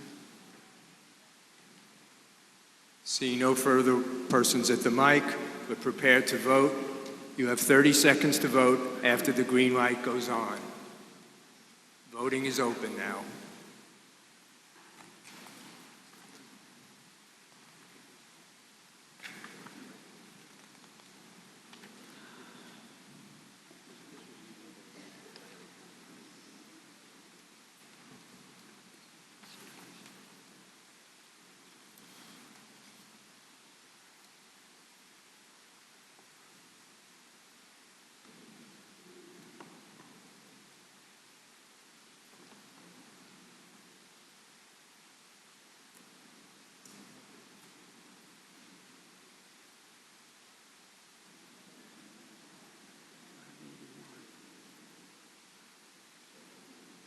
The yes votes are 463, the no votes are 98. The motion passes.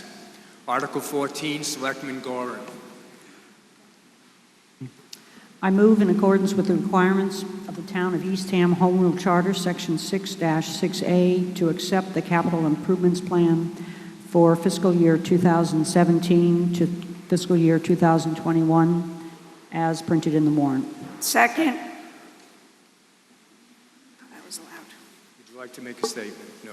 Okay. Are there any, is that a question, Mr. Ryder? Most affirmatively. Richard Ryder, Silver Spring Beach Road. Concerning line item 21.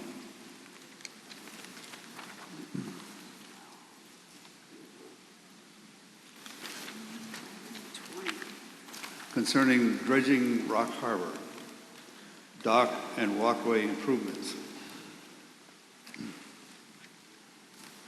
Yes. As coxswain of the 36-foot motor lifeboat, I'm very appreciative of the money that was spent on the dredging and thankful to Neil Andres for getting it done. However, you're looking at 3 years down the road, $150,000. What is that going to be spent for? Would you like to respond, Ms. Vander? Mr. Moderator, we need to prepare for periodic dredging of Rock Harbor. We waited 10 years between the last dredging and now. We need to do it sooner.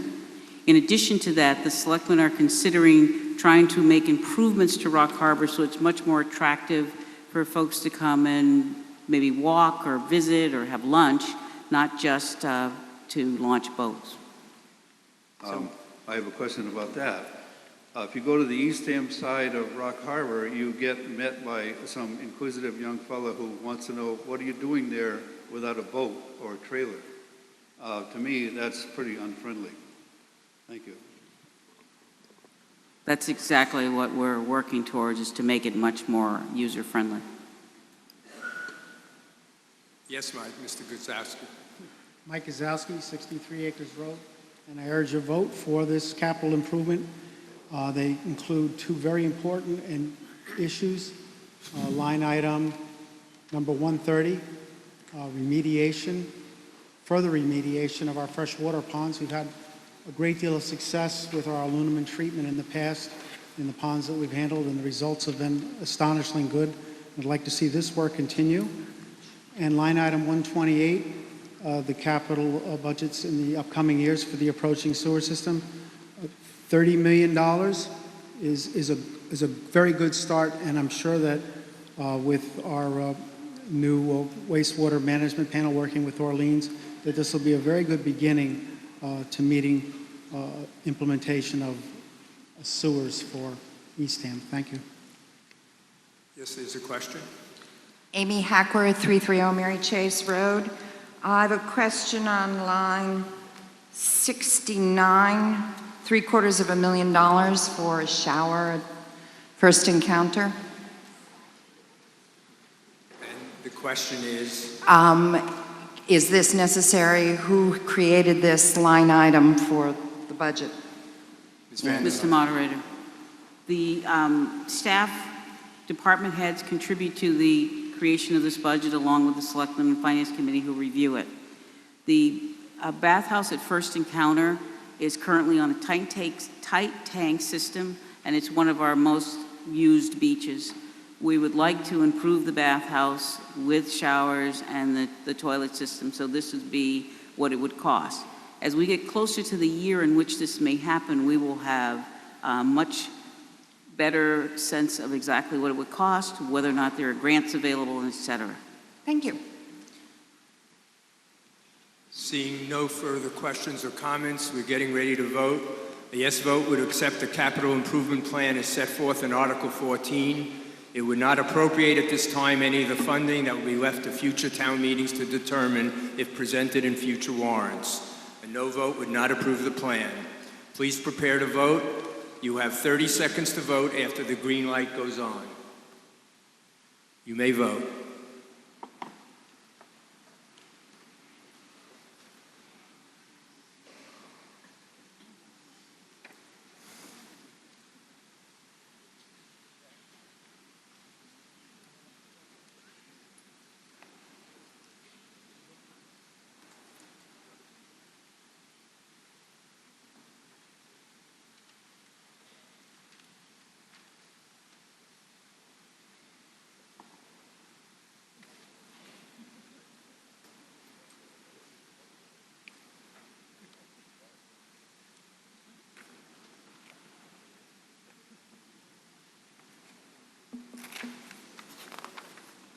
The yes votes are 481, the no votes are 87. The motion passes. Article 15, Selectman Burke. I move that the town vote to transfer from free cash the sum of $135,000 in the following amount to accounts as listed. Article 12, May 2014, line 49, snow and ice, $35,000. Article 12, May 2014, line 10, legal services, $25,000, and IRAP fund, $75,000. Is there a second? Second. Thank you.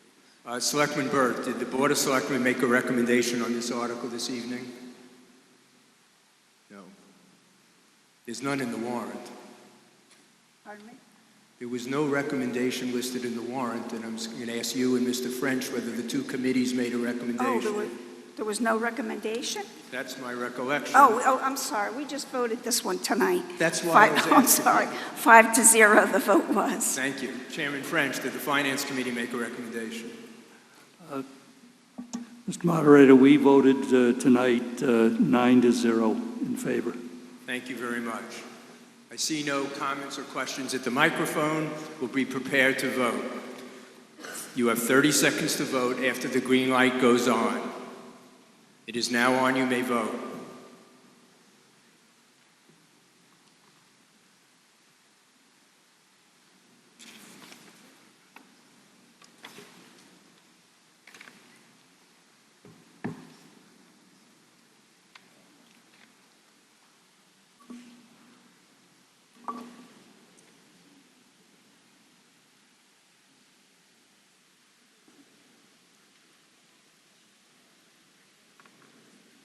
The light is off. Voting period is over.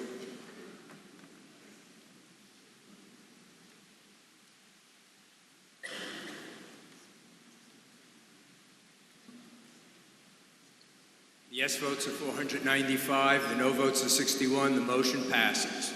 Article 16, Selectman Adams. I move to raise and appropriate $30,000 to allow the plowing of private roads as authorized in General Laws, Chapter 40, Section 6N. Second. Selectman Adams. Yes, thank you, Mr. Moderator. As you know, the town passed the plowing of private roads in 2014. This is just to appropriate some money to do their job. Are there any questions or comments? Seeing none at the mic. Excuse me. Yes, I'm I sorry. know I'm not that missed you. tall, but Well, it's my fault. Thank you. Lisa Radke, 415 Meeting House Road. And I'll only say this once, but this goes to both this article and the next. I would urge you not to vote for it. When people move this town, you pick the road you go to. I specifically, 20 years, looked for a road that would be plowed, that would have a school bus stop for my kids, and would be maintained by the town. I have to deal with the traffic going down Meeting House Road. For those of you who may have not gone down Meeting House Road lately, in front of my house is a rock pile. It was supposed to be fixed 10 years ago, and it has not, and this year it turned into a rock pile because of a sinkhole. So until we can maintain the roads we already have, why are we appropriating more money? Yes, on the yes microphone. Yes, my name is Sandra Johnson, and I live at 52 Indian Way. And I'm here to urge everyone to vote for the next two articles. The population in Eastham is growing older year by year, and through no fault of their own, it is more difficult to shovel.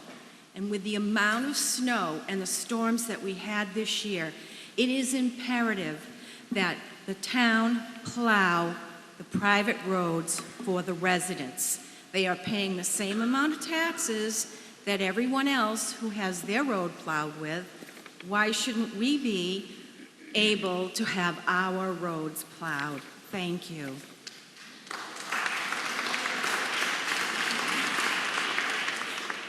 Mr. Dill. Richard Dill, 35 Sands Road.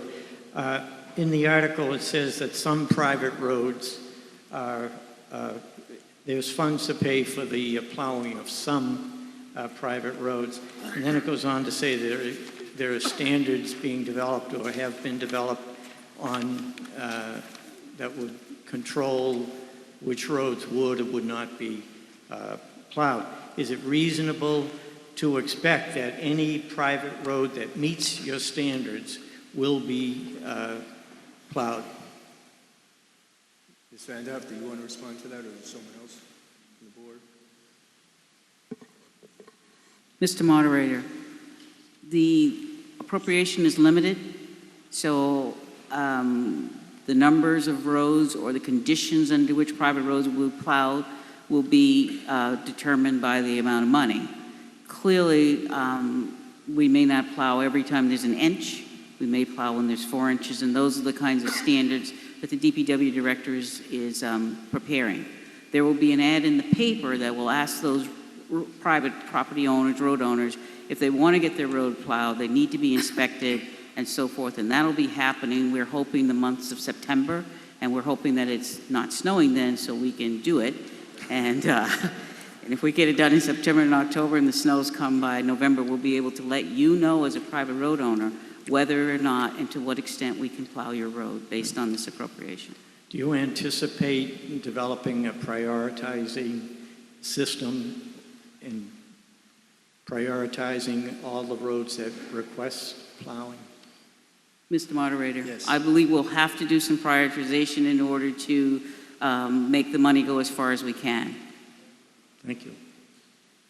I'll turn to the yes mic now. Yes, Tom Benoit. I live at 190 Deacon Payne Road. Deacon Payne Road is a public road.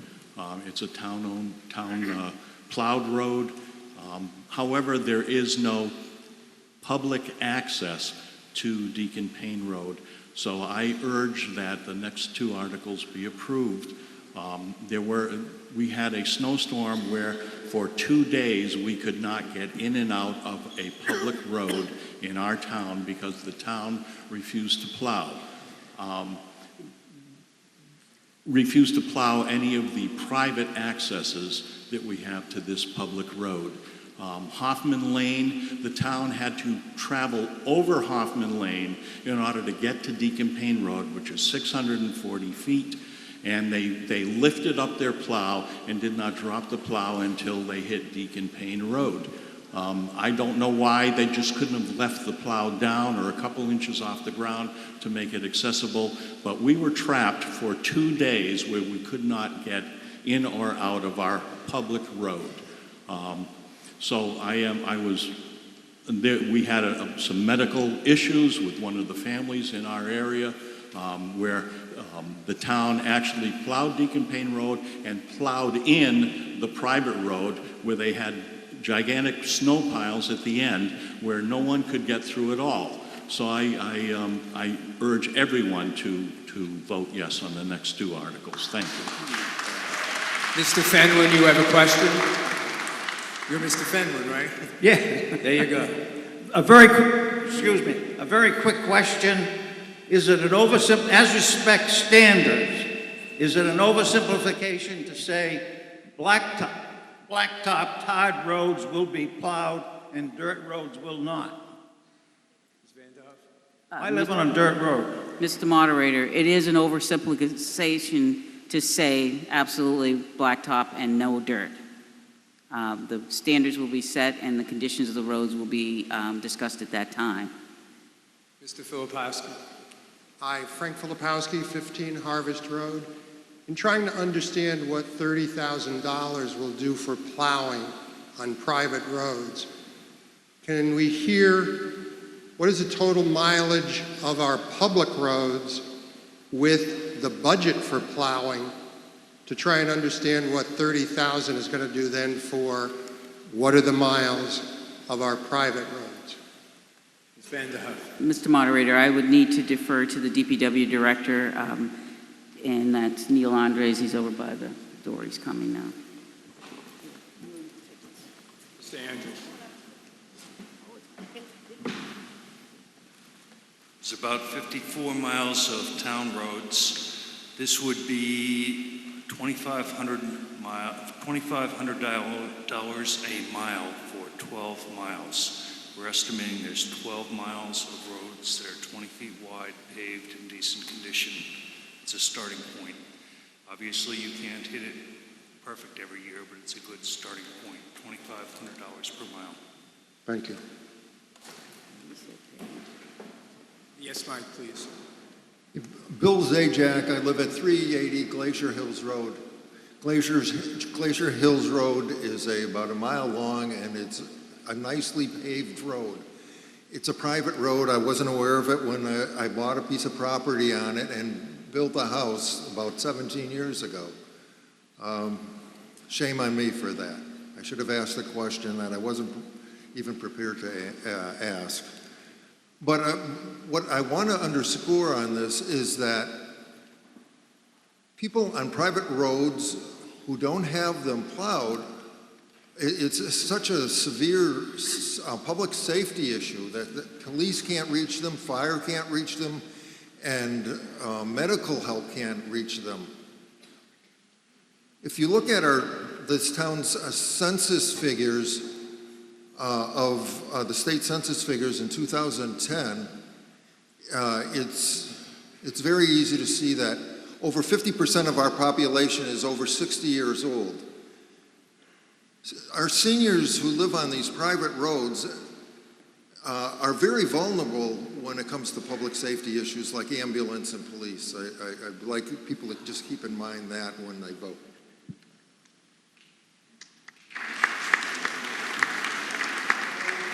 Seeing no one further at the microphones, we're prepared to vote.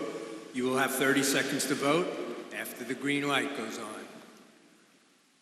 You may vote now.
The yes votes are 480. The no votes are 91. The motion passes. Article 17, Selectman McDonald. I have to say, it truly pains me to make this motion. I move to indefinitely postpone Article 17.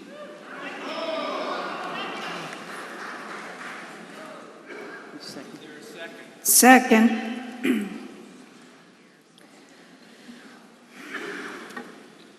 Mr. Moderator,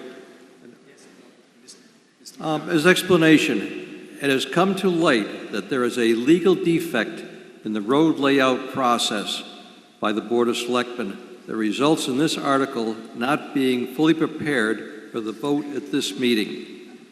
For that reason, until the layout process can be completed in advance of a future town meeting, the board will try to obtain permission from the road abutters to allow the town to effect minor repairs, parentheses grading, and to keep the road passable. Is there a second? Was there a second before? There was a second. I guess there was. Is there a second? Second. Yeah. We'll open for discussion on the question whether to indefinitely postpone this article. Is there a question? A comment? No, a question. No, well, to shed some light on... No, a question. I'm sorry, sir, but you can make a statement at one of the mics if you're supporting the motion or opposing it.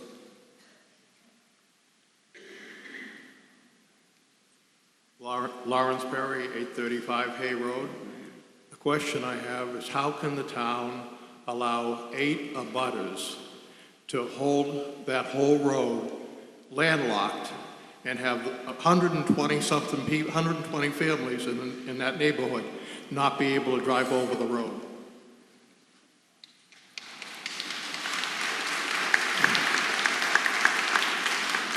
Does anyone wish to address that? Well, in this case, it's not the abutters who've caused this to be, the motion to be delayed. It's really the legal process that we thought we were pursuing. Yes, sir. David Connolly, 10 Woodland Way. Through you, Mr. Moderator, will the Board of Selectmen answer the question as to whether the road will be plowed so that we have access? I will entertain only questions at this microphone. Okay. Maybe I didn't hear it. So Mr. Moderator. Oh, I'm sorry. Can you restate it? Yes. I asked whether the Selectmen... That's why I'm not hearing it. Thank you. Whether the Selectmen would tell us if the road is going to be plowed, Hay Road, from Governor Prince to Deacon Payne, so that we have access, which we did not have this winter. I think what I said is the board will try to obtain permission from the road abutters to allow the town to maintain and plow the road. Yes, sir. Jerry Boucher, 30 Lucinda Court. Question to the management of this town. When are you going to take the situation in the Cape Town Hills development seriously? Give us some time. Do some research. God knows the people of this town really tried to make this happen. Thank you. Mr. Bain. Joe Bain, 315 Herringbrook Road. It's my understanding that when Phase 1 water is put in, that there'll be a pipe laid down Hay Road from Governor Prince to Bridge Road. When that happened, wouldn't that automatically mean that a lot of grading would go on the road? Mr. Moderator, that is correct. Yes, sir. Steve Dalton, 30 Uncle Nate's Way. After 40-some odd years of maintenance of Hoffman Lane, why was it suspended? 660 some odd yards of, it's 5/10 of a mile from the fire department. You go to Deacon Payne and the other way, it's 1.5 miles. Time matters with the medical situation.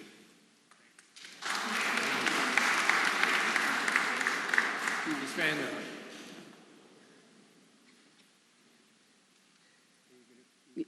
Right. Mr. Moderator, the maintenance of Hoffman Lane, it's a private road. We're not allowed to maintain private roads. We were in error as we started to do that. We finished it and we've left it. Hoffman Lane is a private road and Hay Road appears to be possibly a public road, but we have no taking order and nothing that says for sure that we own it. The supporters on this article have worked very hard to get it to town meeting, and I appreciate the hard work that they put in to get it here. But because of the defect in the process, we're not able to complete it. The selectmen had indicated that we would try to get a license, which is a short-term approval to do some repairs or improvements. The gentleman who asked about when the water is installed, whether or not there'll be grading, that is correct. There will be grading when the water is installed. But we're not allowed to enter onto private roads and to do maintenance on private roads. Yes, sir. My name is Paul Boucher, 20 Lucinda Court. I must say before I ask the question, and a bit of rhetoric, if you want to call it, because every time I come up, the Board of Selectmen shake their heads. But why did we have to wait till the 11th hour to hear that this particular article would be canceled based on something that was previously discussed? And the idea behind this whole thing is it's been set as a precedence for the last 40 plus years that these passages were available to us, had been taken care of by the town, and maintained up until 4 or 5 years ago. Okay, you've asked your question. Let me get an answer from you. It's Ms. Vander. Mr. Moderator, in response to the question about why are we doing it tonight, we're doing it tonight because we've finally got all the pieces together and realized that to move forward tonight, even getting a positive vote, would not really authorize us under the statute to complete the things that would take and to do it properly. We need to do this properly. We're struggling to get it through the proper process. We need to have an order of taking that is then filed with the town clerk, and there's a certain form that needs to be used. We did not do that. We think that for the short term, to work with the owners on Hay Road to try to effect some minor maintenance there is the way that we can go for this year. The selectmen and I will spend time between now and certainly September. We should be able to get it sorted out to put the proper article in place with the proper support and documentation so that if this town meeting decides to vote the approval, it will be correctly done. I apologize for the inconvenience and the lateness of the hour in terms of determining that this is not right, Thank for you. town meeting. Sir, I'm going to the yes mic now. You've asked your question. I'm incredulous. I'm Your Alan, name, please, and Alan address. Malatesta. I live on Joshua's Way. We've lived there since 1983. And for all the years prior to the past few, we had easy access in and out of Hay Road and in and out of Hoffman Lane. The town maintained them and plowed them and had school buses came down and the sander and the sweepers came down. Over the past few years, it has been horrendous. And we've been working with the town to try to effect some change and some difference, and we've gotten nowhere. When this subdivision was developed years ago, the town accepted both Hay Road and Hoffman Lane as legal accesses into the development. And now they no longer are, or we're left in a quandary. And we're left here at the 11th hour thinking that we had a chance to make some real change tonight and find we can't do that. I'm very disappointed.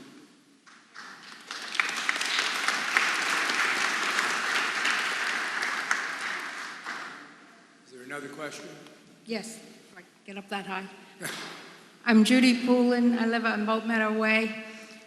I just have the question, is there any way we could vote on this tonight with the understanding or amendment or however, that if and when the legal stuff is squared away, it would go into effect? In other words, if it were approved today and the legal stuff was squared away, say by September or whenever, then it could be taken care of and plowed next winter? Or do we have to wait until town meeting a year from today? The procedure that's required, first of all, the motion on the table is to indefinitely postpone. If it passes, the article is off the table. If it fails, we will then consider the article. If anyone wishes to make a motion to amend the motion that's made, that will be within their purview. So right now, we're only talking about the motion to indefinitely postpone. Yes, sir. Jim Badera, 14 LD Away. Through you, Mr. Moderator, to Town Council, it might be helpful to explain rights and privileges that people live on town or private ways. I need to ask you, would you kindly repeat that for our council? She was answering a question from a selectman. Okay. I think it would be helpful through Town Council to explain the rights and privileges of people that live on private roads versus people that live on public ways. All right, then. I'll be happy through you, Mr. Moderator. There's a common misconception that because a resident pays taxes, that they have the rights to have their road plowed and maintained and so forth. But the statutes are very, very rigid. They allow towns to spend their tax funds on public ways and not private ways. And some years ago, I recall Wellfleet, for example, got a notice from the Inspector General saying to stop maintaining private ways because they hadn't gone through the right process. So it's not something that the typical layperson would understand because you think, you know, you pay taxes and therefore you get your road maintained. But it's not that simple. And unfortunately, as to the related question, if I might, about could we do something tonight and then clean it up later, the way the statutes are set up, it's necessary to do certain things after town meeting in a very short time frame. And if we can't meet the deadlines after town meeting, then the vote tonight, the town meeting would sort of evaporate after a certain number of days. So unfortunately, there are several boxes that have to be checked off, some in advance of town meeting, some after town meeting. So I don't know if that answers the question, but I hope it does. I'm going to turn to the yes line. Thank you, Mr. Moderator. Sue Horton, 15 Woodland Way. I wish to clarify, well, first of all, I am speaking in favor of Article 17 and emphatically against indefinite postponement. The question on the floor is whether to indefinitely postpone. It's not about the article, it's not about the motion under, it's not about Article 17 itself. It's whether or not it should be taken off the table and not. I understand that, Mr. Moderator. So are you in favor of that motion? It sounds I am like not you're in opposed. favor of indefinite postponement because the situation in Cape Town Hills has reached critical mass. We are in danger because public safety vehicles cannot reach us expeditiously because of the condition of those two roads. Everyone in this room needs to understand that we are on public ways, but the access into them the town has refused to maintain after maintaining it for many decades, as previous speakers have talked about. If we are in a life-threatening situation, and I wish the police chief and the fire chief would speak to this too, we're in real trouble because seconds can count and people cannot get to us in a hurry because Hoffman Way is appalling and Hay Road isn't too far behind. It's a town emergency, and I wish that the town would take it as such and act. I don't want to hear any more reasons about this, that, and statutes and whatever. We need action now. Thank you.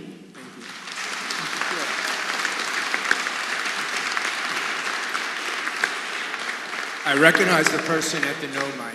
Thank you, finally. I would like to see the town vote no on the postponement and yes on the article, even if it means that paperwork is going to have to run like the devil to catch up to it. Let's let the people know what to feel.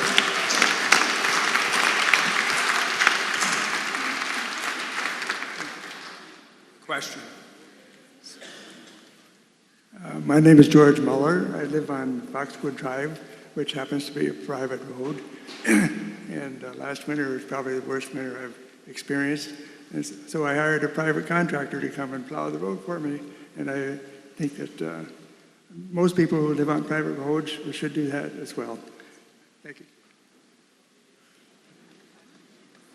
Yes, Mike. Carl Nyman, Joshua's Way.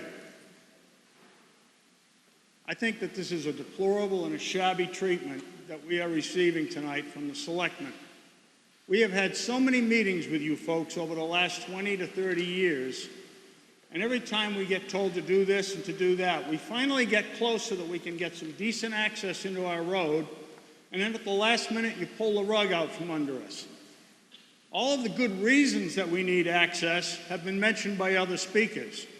But you folks have dropped the ball again and again, and now you're doing it to us again and again. For those of you who aren't familiar, and I think most of you are, our community of 100 homes, almost all of us, let's say 95% of us, live on public roads, paved public roads. But the town dropped the ball years and years ago, long before any of these folks were involved. And they allowed these permits and these roads to be put in without a legal public access into our community. We are like an island. Up in Maine, they have many islands with communities. You know what the state does? They pay for ferry service. The state government and the federal government pay for postal service so that these folks can have access to their homes. The town of Eastham continually drops the ball and lets the 100-plus homes in our neighborhood fend for ourselves. Please support us. Mr. Moderator. Selectman Byrd. If we could get the abutters to agree, we could do some grading on these roads and temporary repairs until we can get this resolved. Okay. All right. Is there a second? Okay.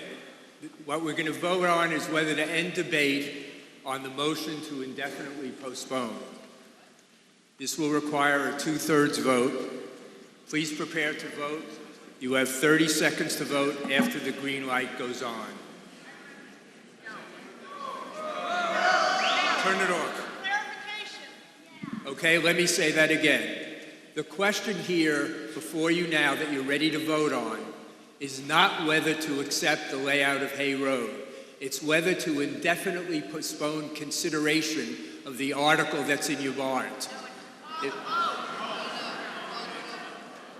I'm sorry, you could say no if you wish, but I'm telling you what we're going to vote on, and I get to say that. Now, seriously, let me explain it. Let me explain it, please. I don't want shouting out. The motion on the floor that was made by Selectman McDonald and was seconded, and which you've just debated, was a motion to indefinitely postpone Article 17. There's been a discussion of that. If that motion were to pass, Article 17 is off and we won't consider it. If the motion fails, then we will consider Article 17. Point of order. Don't we have to vote on the call of the question first? I'm trying to, but I want to answer. Excuse me. What you're explaining is confusing everyone, and they don't think you're going to vote on the call to the question. Well, that's exactly what we're voting on, and that's what I'm trying to explain. So what we have now on the table is a motion to end debate, to call the question. The debate that's ending is on the motion to indefinitely postpone. Okay? Well, it is what it is. I don't know how to say it any differently, so I beg you to give me some leeway here. The question now is, should debate end on the motion to indefinitely postpone? If this motion passes, there will be no further debate on it, and we will vote on whether to postpone Article 17's consideration. If this motion fails, we will consider Article 17. Actually, we'll continue debating the indefinite postponement is what we'll do. Please be prepared to vote. If you want to end debate, you vote yes. If you don't want to end debate on the motion to indefinitely postpone, you vote no. There are no better words that I have. You vote, the green light is on, vote please.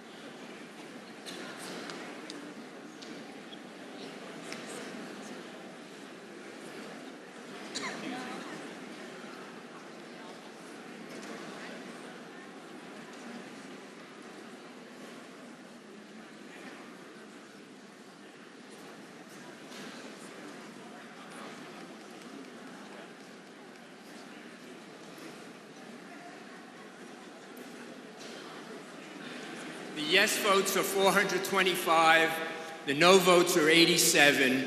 We are ending debate on the motion to indefinitely postpone. Now we have on the table the motion to indefinitely postpone. Vote 1 for yes if you want to take Article 17 off the table. Vote 2 for no if you want to consider Article 17 tonight. Please be prepared to vote. Vote when the green light is on. The green light is on. Please vote.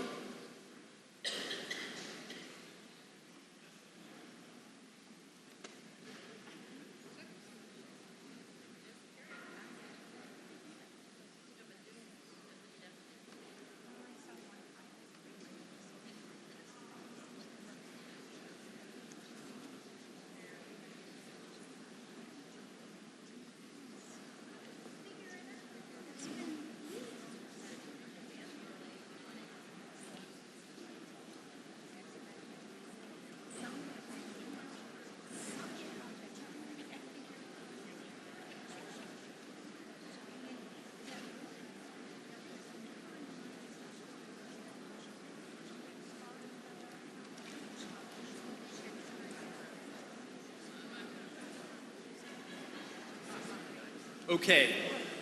The yes votes are 144. The no votes are 370. We are now going to consider Article 17. There is no motion on the floor as of yet. Well, I don't have a motion yet. Motion to accept. All right. I'm going to read the motion. Motion to accept. Once I can find it. Okay.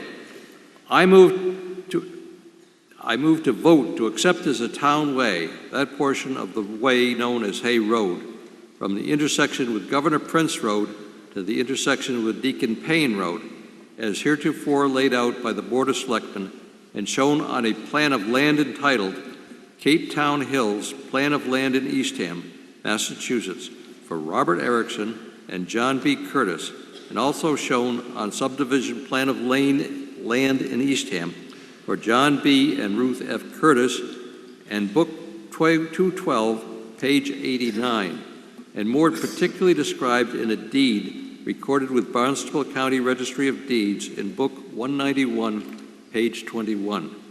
For all purposes for which public ways are used in the town of Eastham, and except any related drainage, utility access, and or other easements, and as funding to transfer from free cash $5,000 for said purpose. Second. Do you have anything further you want to say, Selectman McDonald? Yeah, I'm not sure where we're heading here, but let me say some of the reasons that I was certainly in favor of this article, and as a result of meetings with the residents of the subdivision off Hay Road. Some of you may not even know where Hay Road is, and many of you may never have the opportunity to drive on Hay Road, so why should you care? Well, you care because we are a town that helps our neighbors. That's what this is about. For over 200 residents in a subdivision isolated from public access, this is probably the most important article of tonight. Hay Road, and we've talked about this now, but Hay Road was in all probability laid out as a public road, but the road records are cloudy, so that's part of our problem tonight. The road is narrow, about 1 car wide. It's rutted, it's full of potholes, and it's not maintained or plowed by the town. Residents are in a limbo in terms of access to their homes.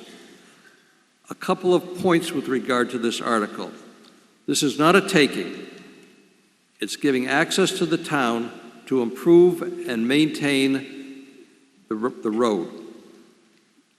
The second point, the only changes would be to widen the road to as much as 20 feet so that 2 cars could pass each other. They can't now. Grade and harden the road. It would still be a dirt road, and subsequently the town would maintain it.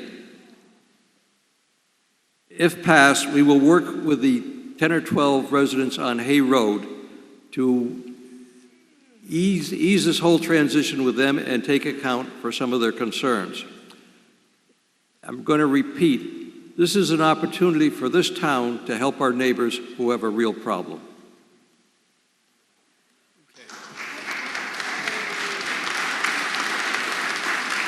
I'm going to open this up to discussion.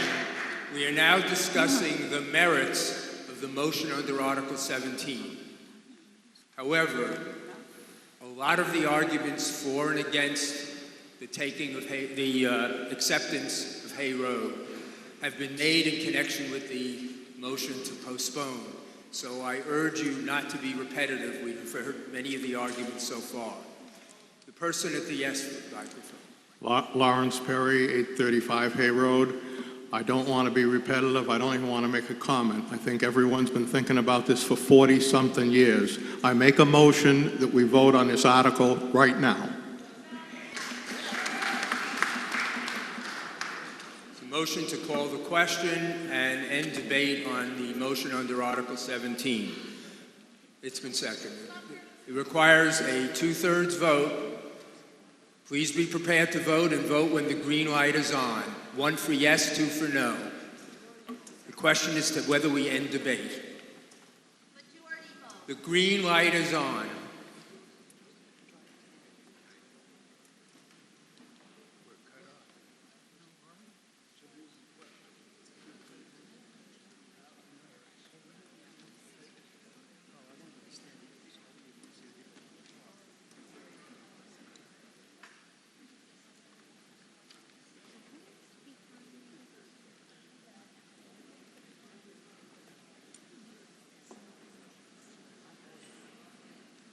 Voting period is over.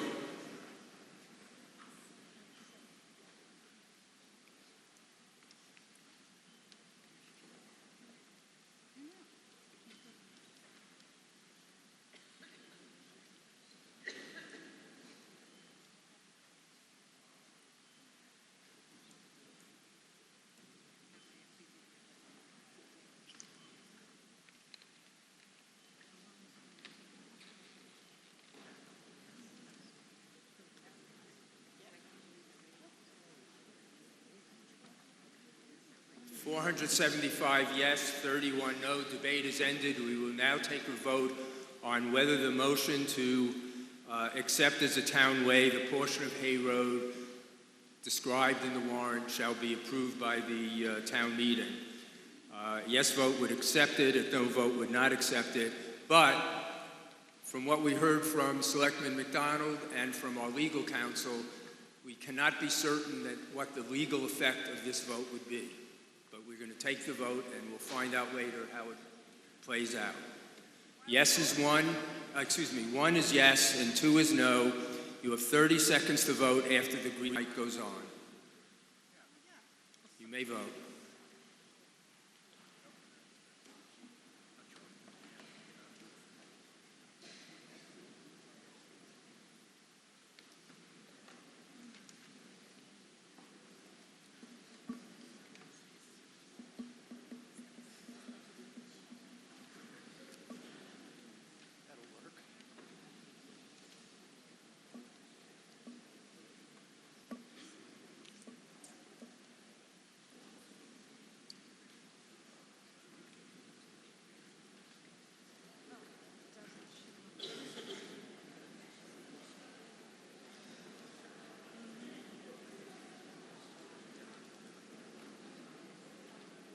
The yes votes are 442, the no votes are 68. The motion passed. Article 18, Selectman Gorham.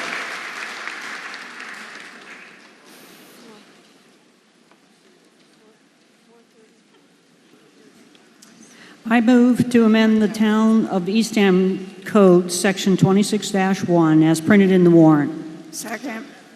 Selectman Gorham, would you like to speak in support of your motion? Yes, thank you.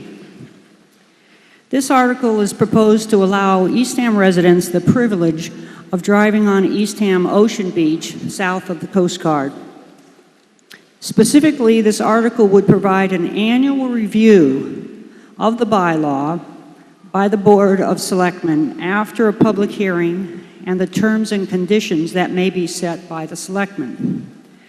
This is a complicated issue that has received much publicity, for the most part because of varied assertions of ownership and access to Nauset Spit. However, there is no question about the fact that more than a mile of the spit is within the boundary of Eastham. And there is no question that Eastham residents are unable to enjoy all of one of the most beautiful places and pieces of the ocean in Eastham, on Cape Cod, and I would say in the world. It is safe to say that approval of this article tonight will not ensure quick access for residents to Nauset Spit, and certainly not this summer. There will be, as I said, a public hearing by the Selectmen, a review by the Conservation Commission, negotiations with the town of Orleans, and most likely, of course, a role for the National Seashore. But without approval of this article, Eastham residents will continue to be denied fair and equitable off-road access to their own beach. The issue of our right to drive on the beach and the appropriateness of off-road vehicles on this beach has been addressed by the National Seashore. Its ORV management plan clearly defines the management efforts, and I quote, are an attempt to protect the resource while trying to accommodate use and not an attempt to eliminate the ORV program. I also add that this beach will continue to be managed and for the environment to be protected, as it has been. I, for one, would like to have the opportunity to sit for hours on this beautiful beach, read a good book, be with my family and friends, swim and even body surf, watch the seals go by, and I would like to have the same for all of the Eastham residents to enjoy: swimming, fishing, and appreciation of the natural wonder of the Atlantic Ocean. To accomplish this, Eastham must take the first step. It must amend the bylaw to permit ORVs on the beach south of Coast Guard. Some may say that Eastham will be giving up a critical negotiating position by amending the bylaw. To that I say, honest, fruitful negotiations require someone to take the first step and show good faith and trust in the process. And with this, I encourage a vote of yes on Article 18. There's a question at the microphone. Thank you, Mr. Moderator. Sue Horton, 15 Woodland Way. In the summary, it states the town of Orleans has been selling permits, so on and so forth. Does Eastham receive any revenue from Orleans for the permit sales when folks are driving on our portion of the beach? Are you talking currently or in the future? Is your question? Both.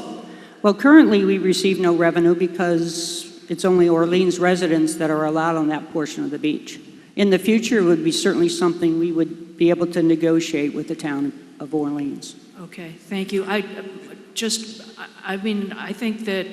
think Eastham folks ought to be able to go north instead of being forced to go south all the time if there's going to be this kind of action. The gentleman at the yes mic. Hi, my name is John Granlund. I live at 20 Moore Lane. I've been an Eastham resident for over 23 years. Before that, I was an Orleans resident for many, many years. I grew up on Nauset Heights, driving on that beach.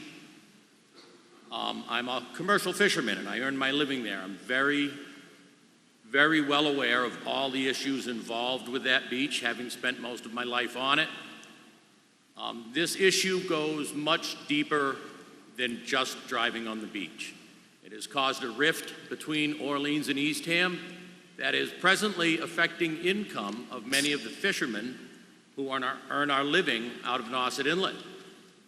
The Orleans selectmen have decided to withhold. Orleans and Eastham had an agreement that Eastham keeps a patrol boat in Rock Harbor, and Orleans patrols and maintains the inlet side, the Nauset estuary. Since the no driving on the beach, Eastham has enforced no driving over the town line. The Orleans has withheld their services, the channel markers, marking the channel, marking the inlet, and safety patrols of the inlet.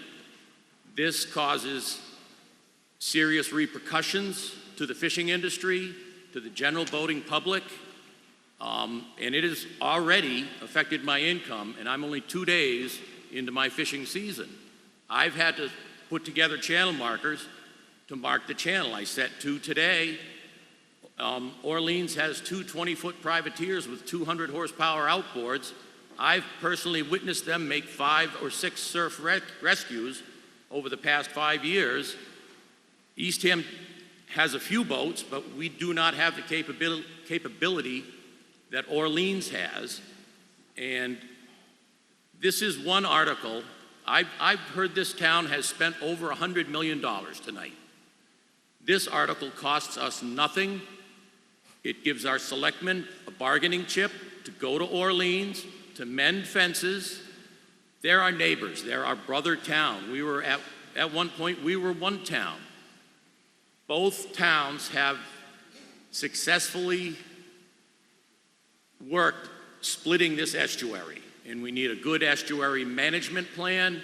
We have Orleans shell fishermen that have grants in Eastham, Eastham men that have grants in Orleans. There is over $1 million worth of lobsters, probably closer to $1.5 million landed every year through there. The recreational boaters are starting to return. This place needs to be marked, needs to be patrolled. Orleans has the ways and means to do that. Passing this article will cost us nothing, but 15 seconds remaining. But we can go to Orleans, our selectmen can negotiate to have Orleans step back up and live up to their part of the bargain, patrolling Orleans while we patrol Eastham. So I support this. Thank you. Thank you. Ms. Ekman. Hi, my name's Amy Ekman, 855 Nauset Road. I'm a member of the Finance Committee, and you can read all about how the FinCom recommends voting against this article on page 4 in the warrant. I am here on the floor as a private citizen and not up at the table because while our board agrees unanimously that this article should be defeated, we have many different opinions about ORV uses on our beaches. This particular article contains no specific terms and conditions. Why? Because there is currently no access available to any beach in Eastham for our citizens or anyone else, and our selectmen do not have any authority to grant such access, as we are not the landowners. To say in the summary of this article that this change, if voted, will permit driving on the Nauset Spit portion of the beach is grossly misleading. I've corresponded with many in Eastham and Orleans who mistakenly feel that if this passes, they will then be able to drive on the beach because it says so in the warrant. In fact, any summary in the warrant is non-binding. The meat of this article refers to a public hearing, but then the selectmen can do whatever they want. They get to make up their own rules after the fact. Some of the selectmen had said this article is on the warrant so they can get an idea of how the town feels about ORV use on our beaches. This is not the way to go about it. Attempting to change a bylaw to get an opinion is an extreme measure. A non-binding resolution, like the town of Orleans is doing on this similar issue, would be a much more appropriate avenue. Please join me in voting no and reject this attempt to change our bylaws. Vehicles have been legally prohibited from our beaches for 37 years. Let's not take a huge step backwards. Let's enjoy the beautiful and pristine beaches we have and let everyone continue to experience them unpolluted by vehicles. And we can continue to do all the things Selectman Garin said without your car.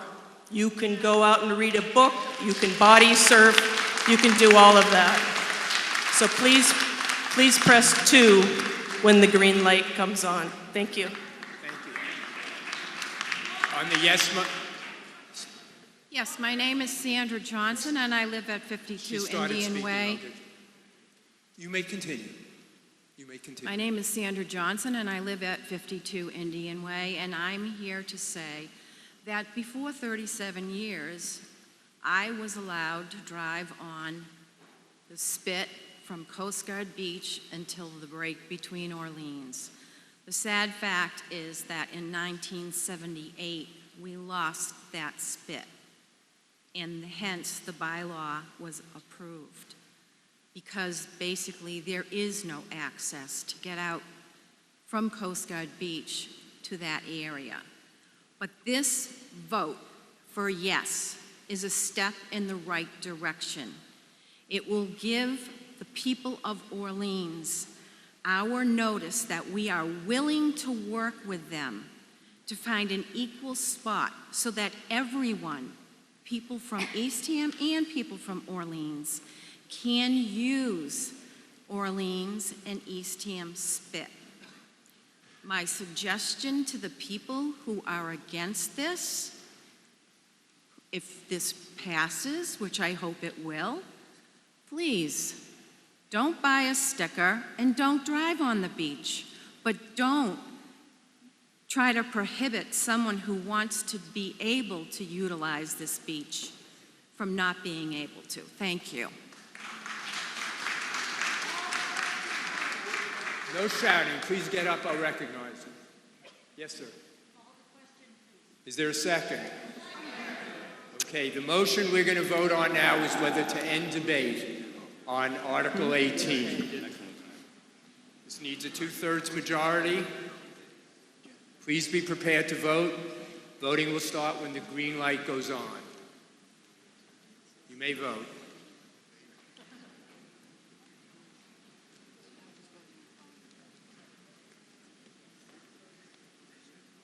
This is a motion whether to end debate. They're all arguing about the road.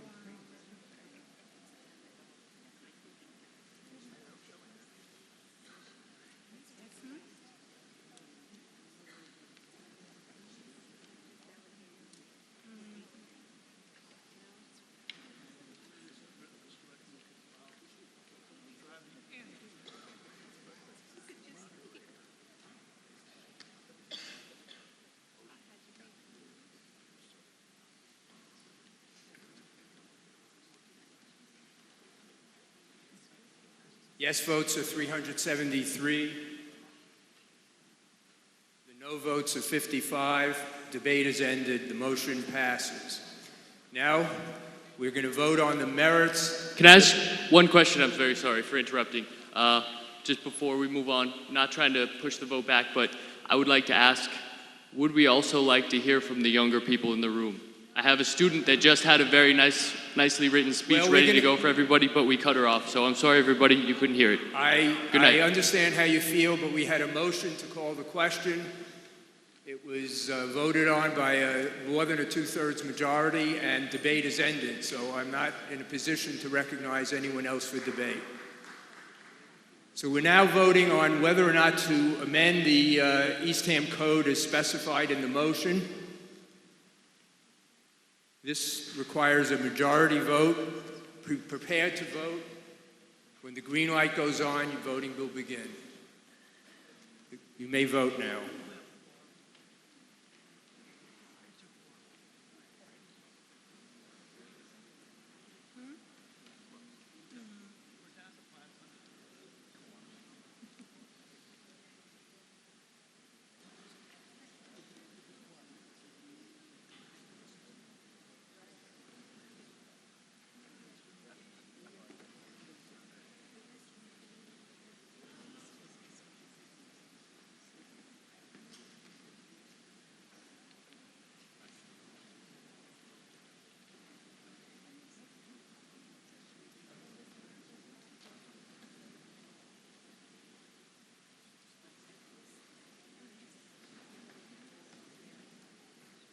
The yes votes are 164.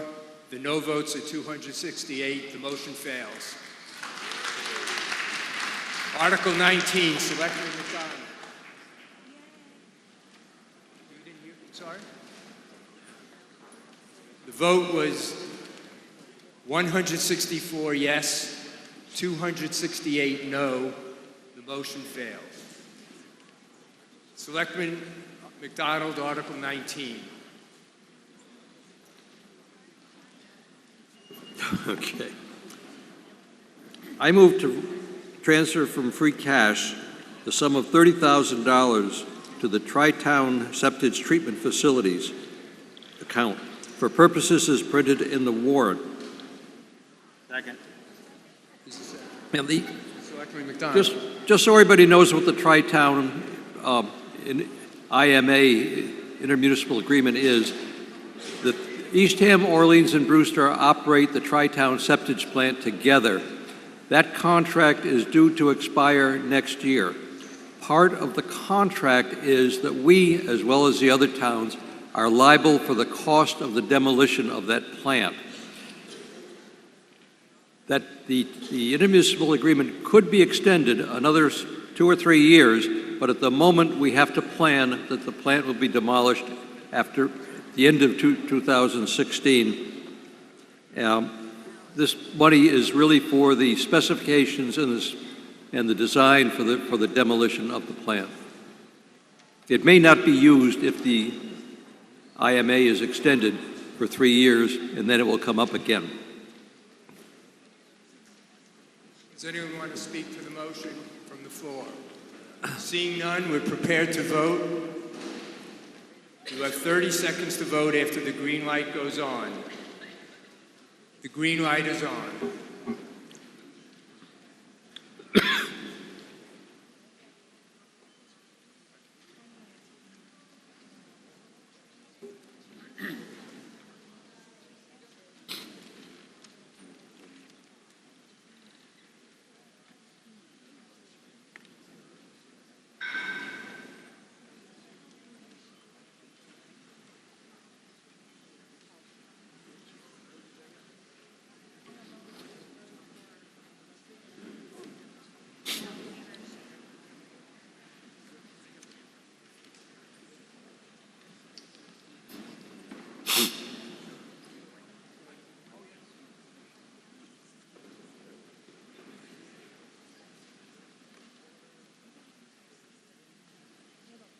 The yeses are 310, the noes are 20, the motion passes.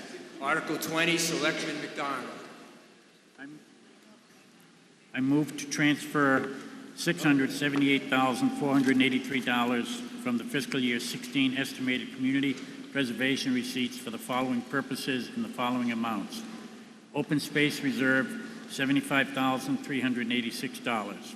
Historical Reserve, $75,386. Affordable Housing, $75,386. And budgeted reserve for appropriations, $452,325. Second. Obviously, that was Selectman Knight, not Selectman McDonald. Seeing no one at the mics, we should be prepared to vote. Please vote when the green light goes on. It's on.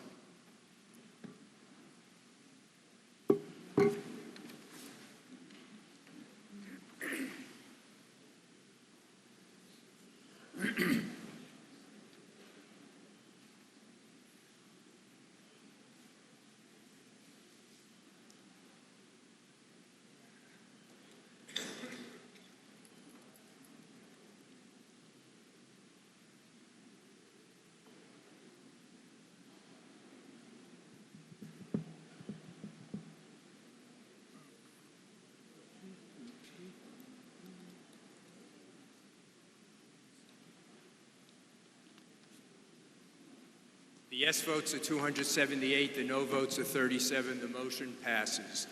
Article 21, Selectman Gorin.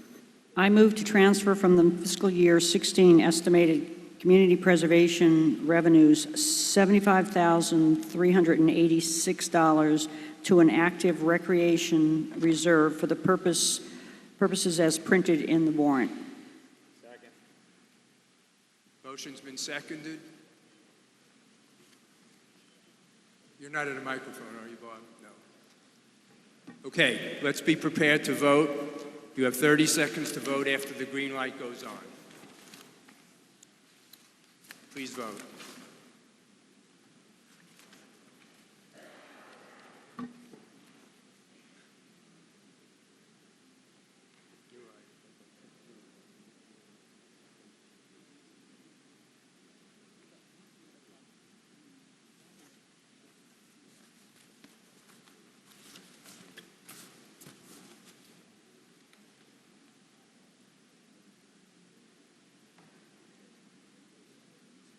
Voting period is over. The light is off.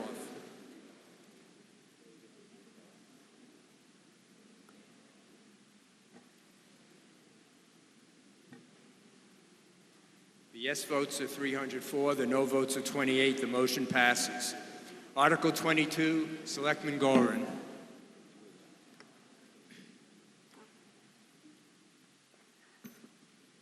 I move to transfer from the Community Preservation Fund balance $27,693 to the Community Preservation Administrative Expense account and $10,000 to May 2015 Article 12, line 21, for the purposes as printed in the warrant.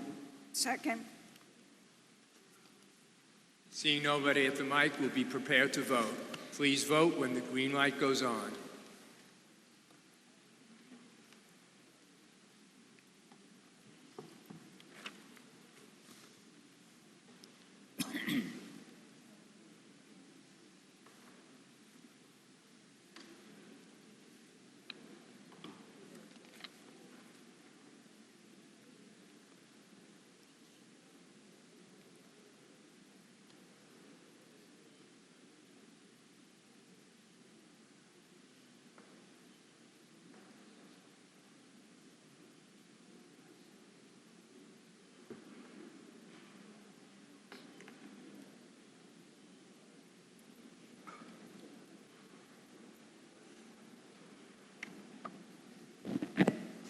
The yes votes are 281, the no votes are 30, the motion passes.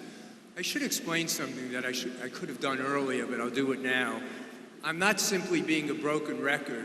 I'm cueing the computer specialist to set your handset so you could vote, so he's prepared to do it. So I say the same introduction every single time. Just wanted you to know that. Article 23, Selectman McDonald. Is that you? Oh, yeah, sorry. I move to transfer from the Community Preservation Open Space Reserve $164,000, and further to transfer $274,625 from the Community Preservation Fund balance for a total appropriation of $438,625 with said expenditure contingent on receipt of gifts or grants of no less than $100,000 and under such terms and conditions as the selectmen may impose for purposes as printed in the warrant. Second. Would you like to speak? Yeah. This article is really a unique opportunity for us to protect some endangered species habitat. It's a little unusual, it's very unique, and there probably aren't going to be many other chances like this. There's 2 parcels of approximately just under 2 acres. They're located up at the marsh, the head of the marsh at Bees River. If you don't know where Bees River is, that's the marsh that's behind First Encounter. These are 2 different CPA funds, really both allocated for both justifiable for this purpose. $100,000 has already been committed by the Audubon Society and the Eastham Conservation Trust. They think they may get a little more, and there's probably 2 or 3 additional grants, which if we obtain those, they will lessen the amount taken from the CPA funds. And we have people who are experts on turtles if anybody wants to know more about the turtles. Seeing nobody at the microphones, let's vote on this. Please vote when the green light goes on. You'll have 30 seconds to vote after it goes on. You may vote.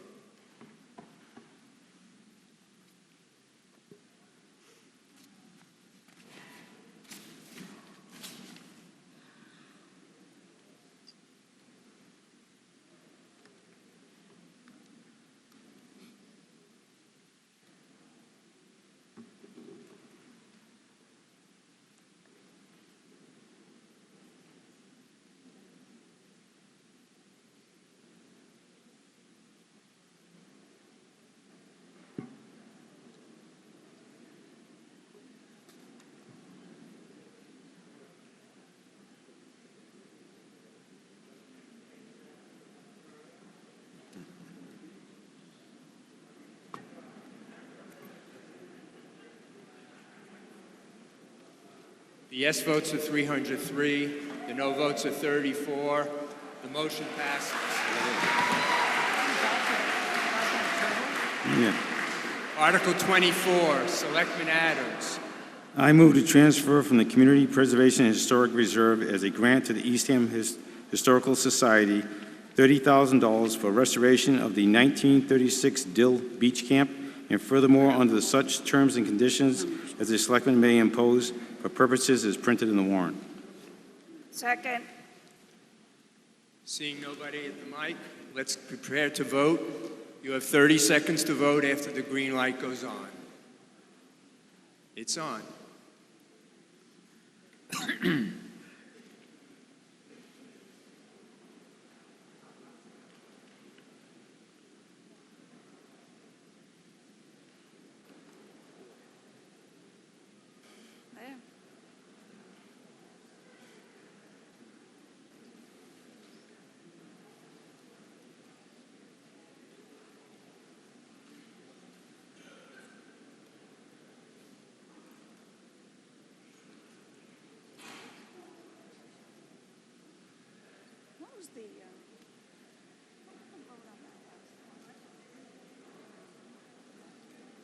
The yes votes are 256, the no votes are 22, the motion passes.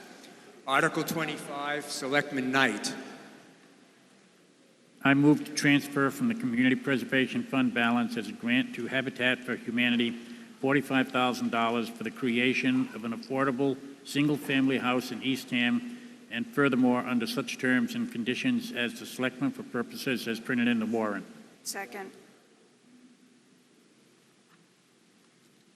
Seeing no one coming to the mics, we're prepared to vote. You know what I'm going to say. You have 30 seconds to vote after the green light goes on. You may vote now.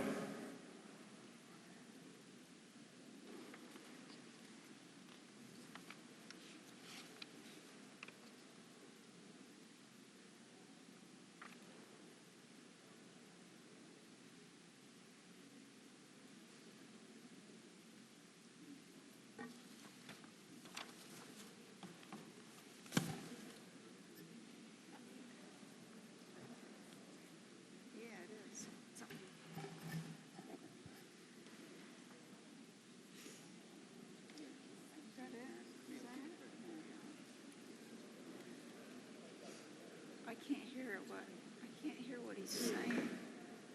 The yes votes are 258, the no votes are 25. The motion passes. Article 27. We're getting there, folks. Article 27, Selectman Knight. 26. 26. 26. Indeed, you're right. Article 20, thank you very much. Article 26, Selectman Knight. I move to transfer as a grant to the Eastham Affordable Housing Trust $149,500 from the Affordable Housing Reserve Account and $500,000 in the Community Preservation Fund balance for a total of $400,000 to purchase and/or convert housing to affordable rental units and under such terms and conditions as the Selectmen may impose and for the purposes as printed in the warrant. Second. Seeing no one approaching the microphones, we're prepared to vote. You have 30 seconds to vote after the green light goes on. I don't know what the vote You may vote.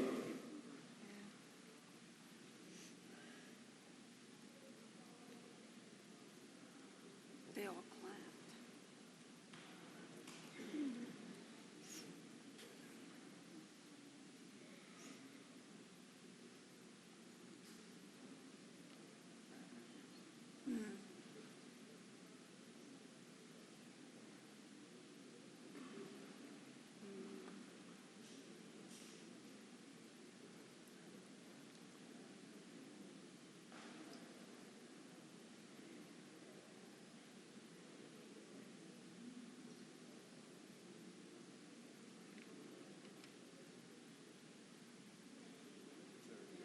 The yes votes are 238, the no votes are 30. The motion passes. Article 27, Selectman Knight. I move to transfer as a grant to the Eastham Affordable Housing Trust $153,500 from the Community Preservation Fund to fund a rental subsidy program and under such terms and conditions as the Selectmen may impose and for the purposes as printed in the warrant. I heard a second. Second. Thank you. I said I heard a second, actually, that time. Seeing nobody coming to the mic, please prepare to vote. You have 30 seconds to vote after the green light goes on. You may now vote.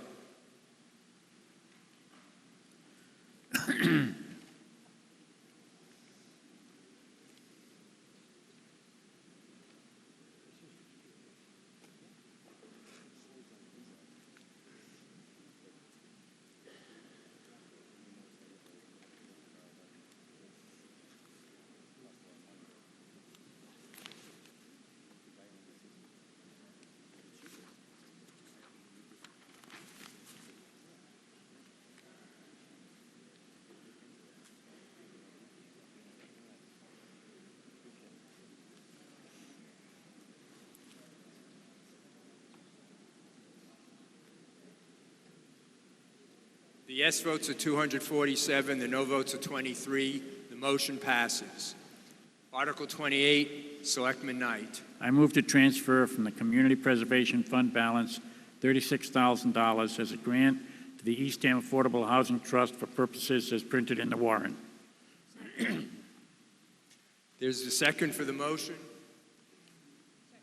Yes. I see no one approaching the microphone, so we're prepared to vote.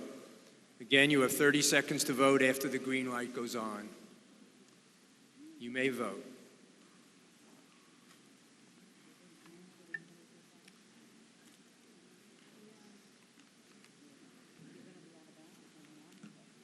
Got to reread this.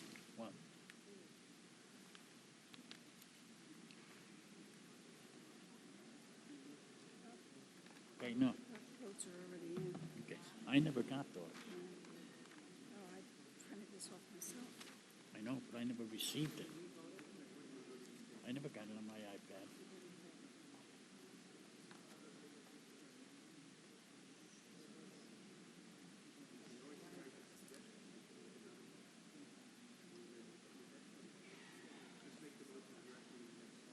Okay.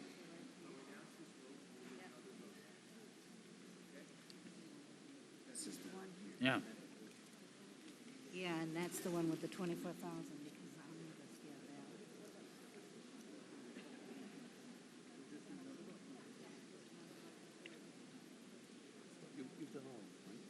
ballot. No, I've got to redo this one. I didn't, it's different from the one that I had.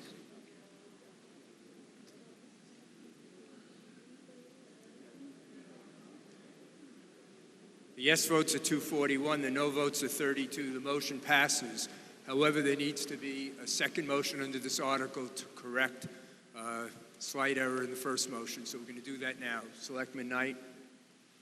I move to transfer from the Community Preservation Fund balance $36,000 as a grant to the Eastham Affordable Housing Trust, $24,000 of which will be transferred to May 2015, Article 12, line 19, for purposes as printed in the warrant.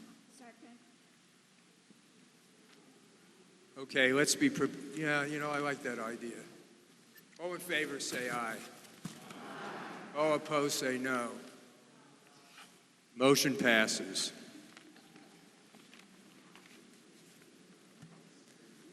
Article 29, Selectman McDonald. I move that the town vote to amend the code of the town of Eastham by adding a new Chapter 90, Section 7, Article 2, civil fingerprinting for purposes as printed in the warrant. Second. Yes, there's a question in the microphone. Madam, Would Mr. you Chairman, like to speak to it? just briefly, the state requires to pass this bylaw in order for the town to access the state and federal fingerprinting records for civil purposes. This particular article is for your protection.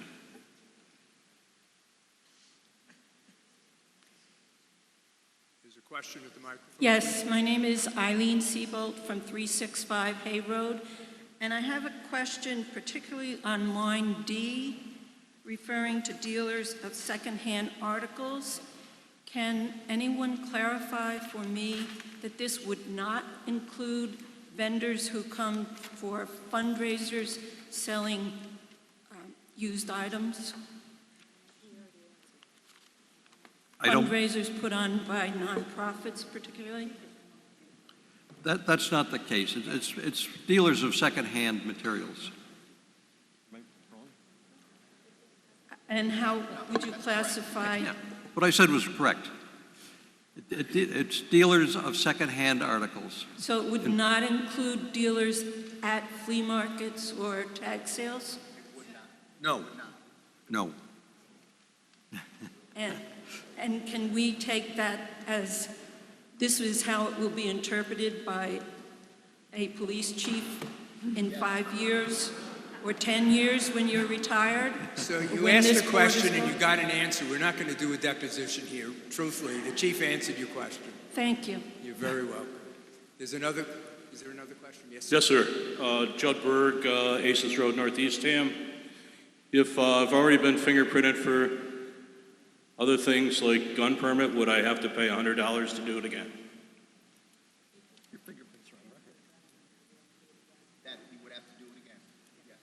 Okay, did you hear that? No, I didn't. You would have to do that again.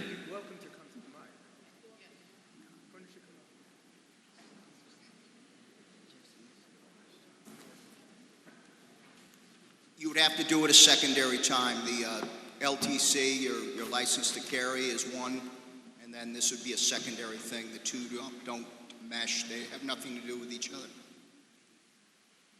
Okay? Thank you. it's the answer, whether or not it's okay. Someone at the no mic, yes. Jamie Rivers, 15 Barkentine Court. I just wanted to state that this article seems very vague and unclear, as we've seen from some of the questions, for such a pretty serious thing to do, to take someone's fingerprints and register them. So I would vote no just for that reason alone. Yes, sir. Lawrence Perry, 835 Hay Road. I'm sorry, but this is way too much Big Brother. And I don't like the way it's worded. I can interpret it that it's Girl Scouts, Boy Scouts, high school kids selling things door to door. This is ridiculous. I vote no on this, and I encourage everybody else. This is really way too much Big Brother. Yes, ma'am. My name is Eileen Seabolt from 365 Hay Road. I refer to line D in particularly, requiring fingerprints of dealers' secondhand articles. I urge a no vote. I get that we must protect our children from predators, and I get the days of the Fuller Brush salesman and encyclopedia salesman are over. But consider the portion about dealers selling secondhand goods. That has the potential to be interpreted for vendors at flea markets, tag sales, and could be the final blow on nonprofits who organize tag sales and fundraisers. Think of our chamber, the Eastham Historical Society, the FE Flower Group, Islanders, the Elks Club, churches, farmers markets, etc. These organizations are the lifeblood of our community and are already struggling with town permits, fees, and regulations. This would be overkill. This article as it stands is poorly written and should be rejected in its present form. The presently sitting Board of Selectmen may not feel this would affect vendors of secondhand articles, but as it is currently written, a board down the road may choose to interpret and enforce it differently. Once the law goes into effect, it seldom gets repealed or modified. Either rewrite it or reject it. You have a question at the microphone? Thank you, Mr. Moderator. Sue Horton, 15 Woodland Way. If item D were deleted, if a motion was made to delete item D, would that make it more palatable to people because it would take away the possibility of tag sale folks undergoing this process? Well, I'm not sure who you're addressing that question to. It seems to me it's Well, the I think audience. probably maybe town council first. Could that be done? And maybe to the police chief as well, would that be acceptable to him? Have you guys heard the question? Let me just explain that this article was brought forward to you folks because we're concerned about individuals. Specifically, it came about 3 years ago where the state asked us to start fingerprinting ice cream vendors. We started to do that. What they realized was that towns could not fingerprint and then have those fingerprints checked unless the town enacted a local bylaw. The purpose of tonight is to do just that. The only thing is, it was expanded to include some other things.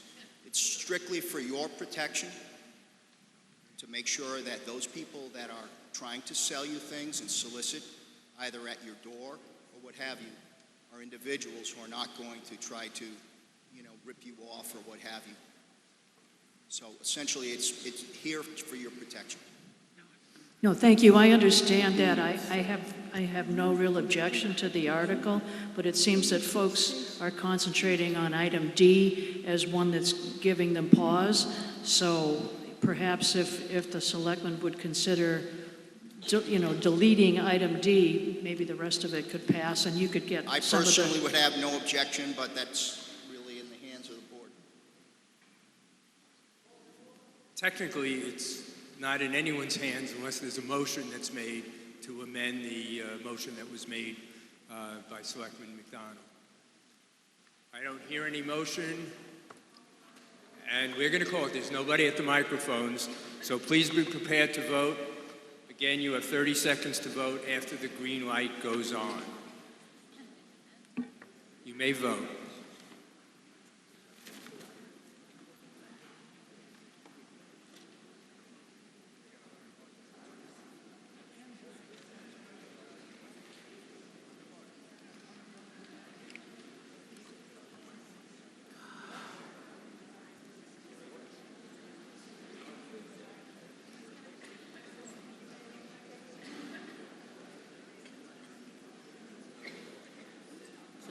last town meeting you were in.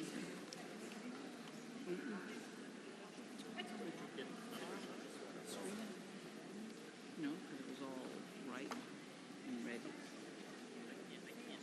It's okay to fail. It's just not okay to do it wrong. Yeah, I know. I don't think we have enough. It's all my fault. The yes votes are 104. The no votes are 176. The motion fails. Okay, before we get to Article 30, which we're going to get to momentarily, I have two announcements I need to make while you are still listening and not running for the exits. We do have two more articles, so please don't leave yet. First of all, please remember to leave your handset in one of the bins near the exit when you leave. And non-voters, please return the green card that you were given when you leave. Also, you will see a very short survey near the exits, if we still have copies left, I don't know. I wanted to get input about improvements you want to suggest for town meeting and how you felt about electronic voting. If you don't get a survey today, it's a 1.5-page survey. If you don't get one today, I'll take other steps to distribute it through our website, through our town hall, and other ways. Okay, now, Article 30. Selectman McDonald. I move the town vote to amend the code of the town of Eastham by adding a new chapter 105, section 7, article 4, public consumption of marijuana for purposes as stated in the warrant. Is there a second? Second. Mr. McDonald, would you like to speak to the motion? Yeah, state recognition of medical marijuana in no way authorize consumption of marijuana in public places. It's basically the same as with alcohol and smoking. This is not an affirmation against medical marijuana. It's just keeps it out of the public locations and your protection again.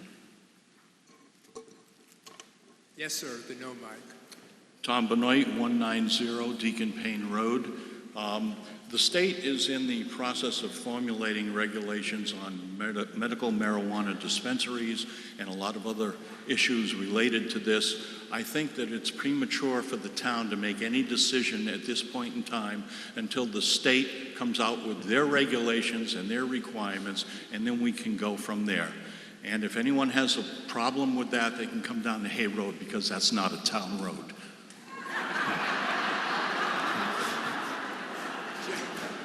The gentleman at the yes mic, please. I don't think I can beat that. Paul Boucher, Lucinda Court. I'm going to kiss up a little bit because I believe strongly that our police department is very forward-thinking, and they are looking ahead, being proactive in this particular article. I endorse it on the basis that a few years from now, and whenever marijuana becomes plentiful to most anybody without anybody looking over your shoulder, if you are somewheres at a function, as this particular article dictates, and you have your grandkids and you have your family around you, and some of us are a little more elderly than the youngsters, and we want to enjoy the festivities as they are available to us. And the bottom line is, you'd hate to have to say at that particular time, I wish I could find a cop somewhere. Where are they when you need them? Because you've been harassed by some youngsters, 2 or 3 teenagers, sitting down in a group using marijuana. And they lose sense once you take marijuana to a great degree, to an excess. They lose sense of what the world is all about, and they don't really care. This may be a deterrent, it may not be, but at least it puts a little teeth in the police department to make our community a little better for everybody. Thanks. Thank you. Mr. Opel. I'm Bill Opel, 395 Locust Road. I have never smoked marijuana in my life. This is a potential problem which can wait until the state makes a decision. it would, and I would hate to see the Eastham Police Department become a group of narcs. Mr. French. Russ French, Chairman of the Finance Committee. This article is a solution that doesn't have a problem. Medical marijuana won't be readily available in good quantity for anywhere from 6 months to a couple of years, and then it'll take more time to figure out if we do have a problem. And I'm talking particularly about medical marijuana right now, because it's a really serious issue. The $150 and $300 fine is exceedingly excessive, and I mean exceedingly. Cigarette smoking is effectively controlled with a minimal fine of about $50 that's almost never imposed in Eastham. This is just don't smoke in open places. And cigarettes are infinitely more dangerous and expensive to the U.S. than marijuana. They kill tens of thousands of people each year and cost upwards of our $3 trillion healthcare budget, upwards of $1 trillion. And if we can do that, we can certainly do it with marijuana that is much less offensive. 3, this article has only been exposed to us in the last 2 months, and it's too important not to be openly discussed, and this is not an open discussion meeting. Medical marijuana may provide some of the only relief and cures to some of the most debilitating conditions that we have in this country, such as pain, nausea, seizures, epilepsy, blood disorders, sickle cell, appetite, anti-inflammatory, lupus, Crohn's, ability to sleep, suicide. 22 veterans a day commit suicide, and this is one of their cures. Alzheimer's, cancer, glaucoma, PSTD, CTE, which is a brain thing, and autoimmune. It is a potential miracle drug. And if you haven't seen Sanjay Gupta on CNN in his articles, 214 on weed 2 and 215 on weed 3, you'll understand. Third, it's classified as a Schedule 1 drug. And that means 2 things: high potential for abuse and no currently accepted medical use. Now, anybody in their right mind knows that there are potentials for medical marijuana, and they're being done, and they're being expanded extremely fast. The Schedule 1 drugs are heroin, LSD, ecstasy, meth, peyote, for a few, and marijuana. Schedule 2 drugs have medicinal purposes. They're Vicodin, cocaine, Demerol, OxyContin, and if anybody has been reading either the Cape Cod Times or the Boston Globe in the last 2 months, it's an epidemic. Time. This article is written as only punitive. It does not have any provision for forgiveness. Please, there's one moderator tonight. If medical use happens at an inopportune time and Sir, place, excuse me. it should be. Russ, you've complete your sentence now. What? Complete your sentence now. This article needs to be defeated this year and thoroughly discussed next year. Thank you. Over there. Is there a second? I'd like to. Motion second. The question is whether to end debate. Vote 1 to end debate. Vote 2 not to end debate. Please vote when the green light goes on. The green light is on. Please vote.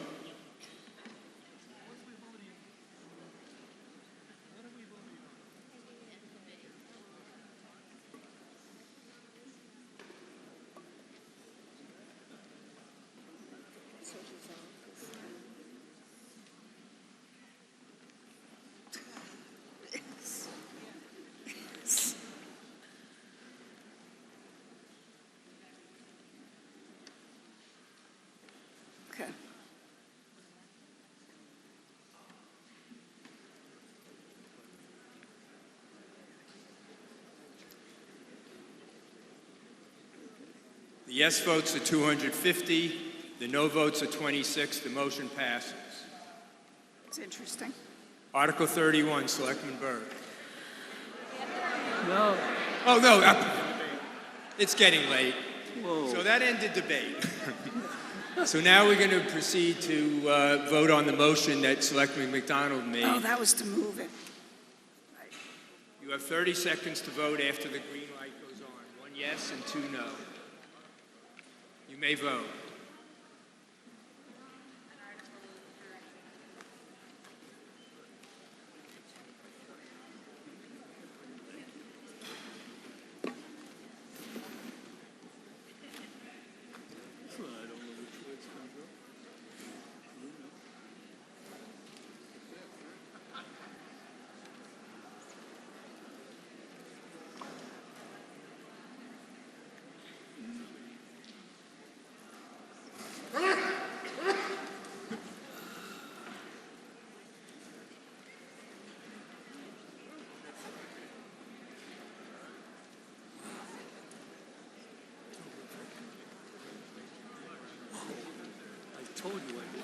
The yes votes are 133, the no votes are 140, the motion fails.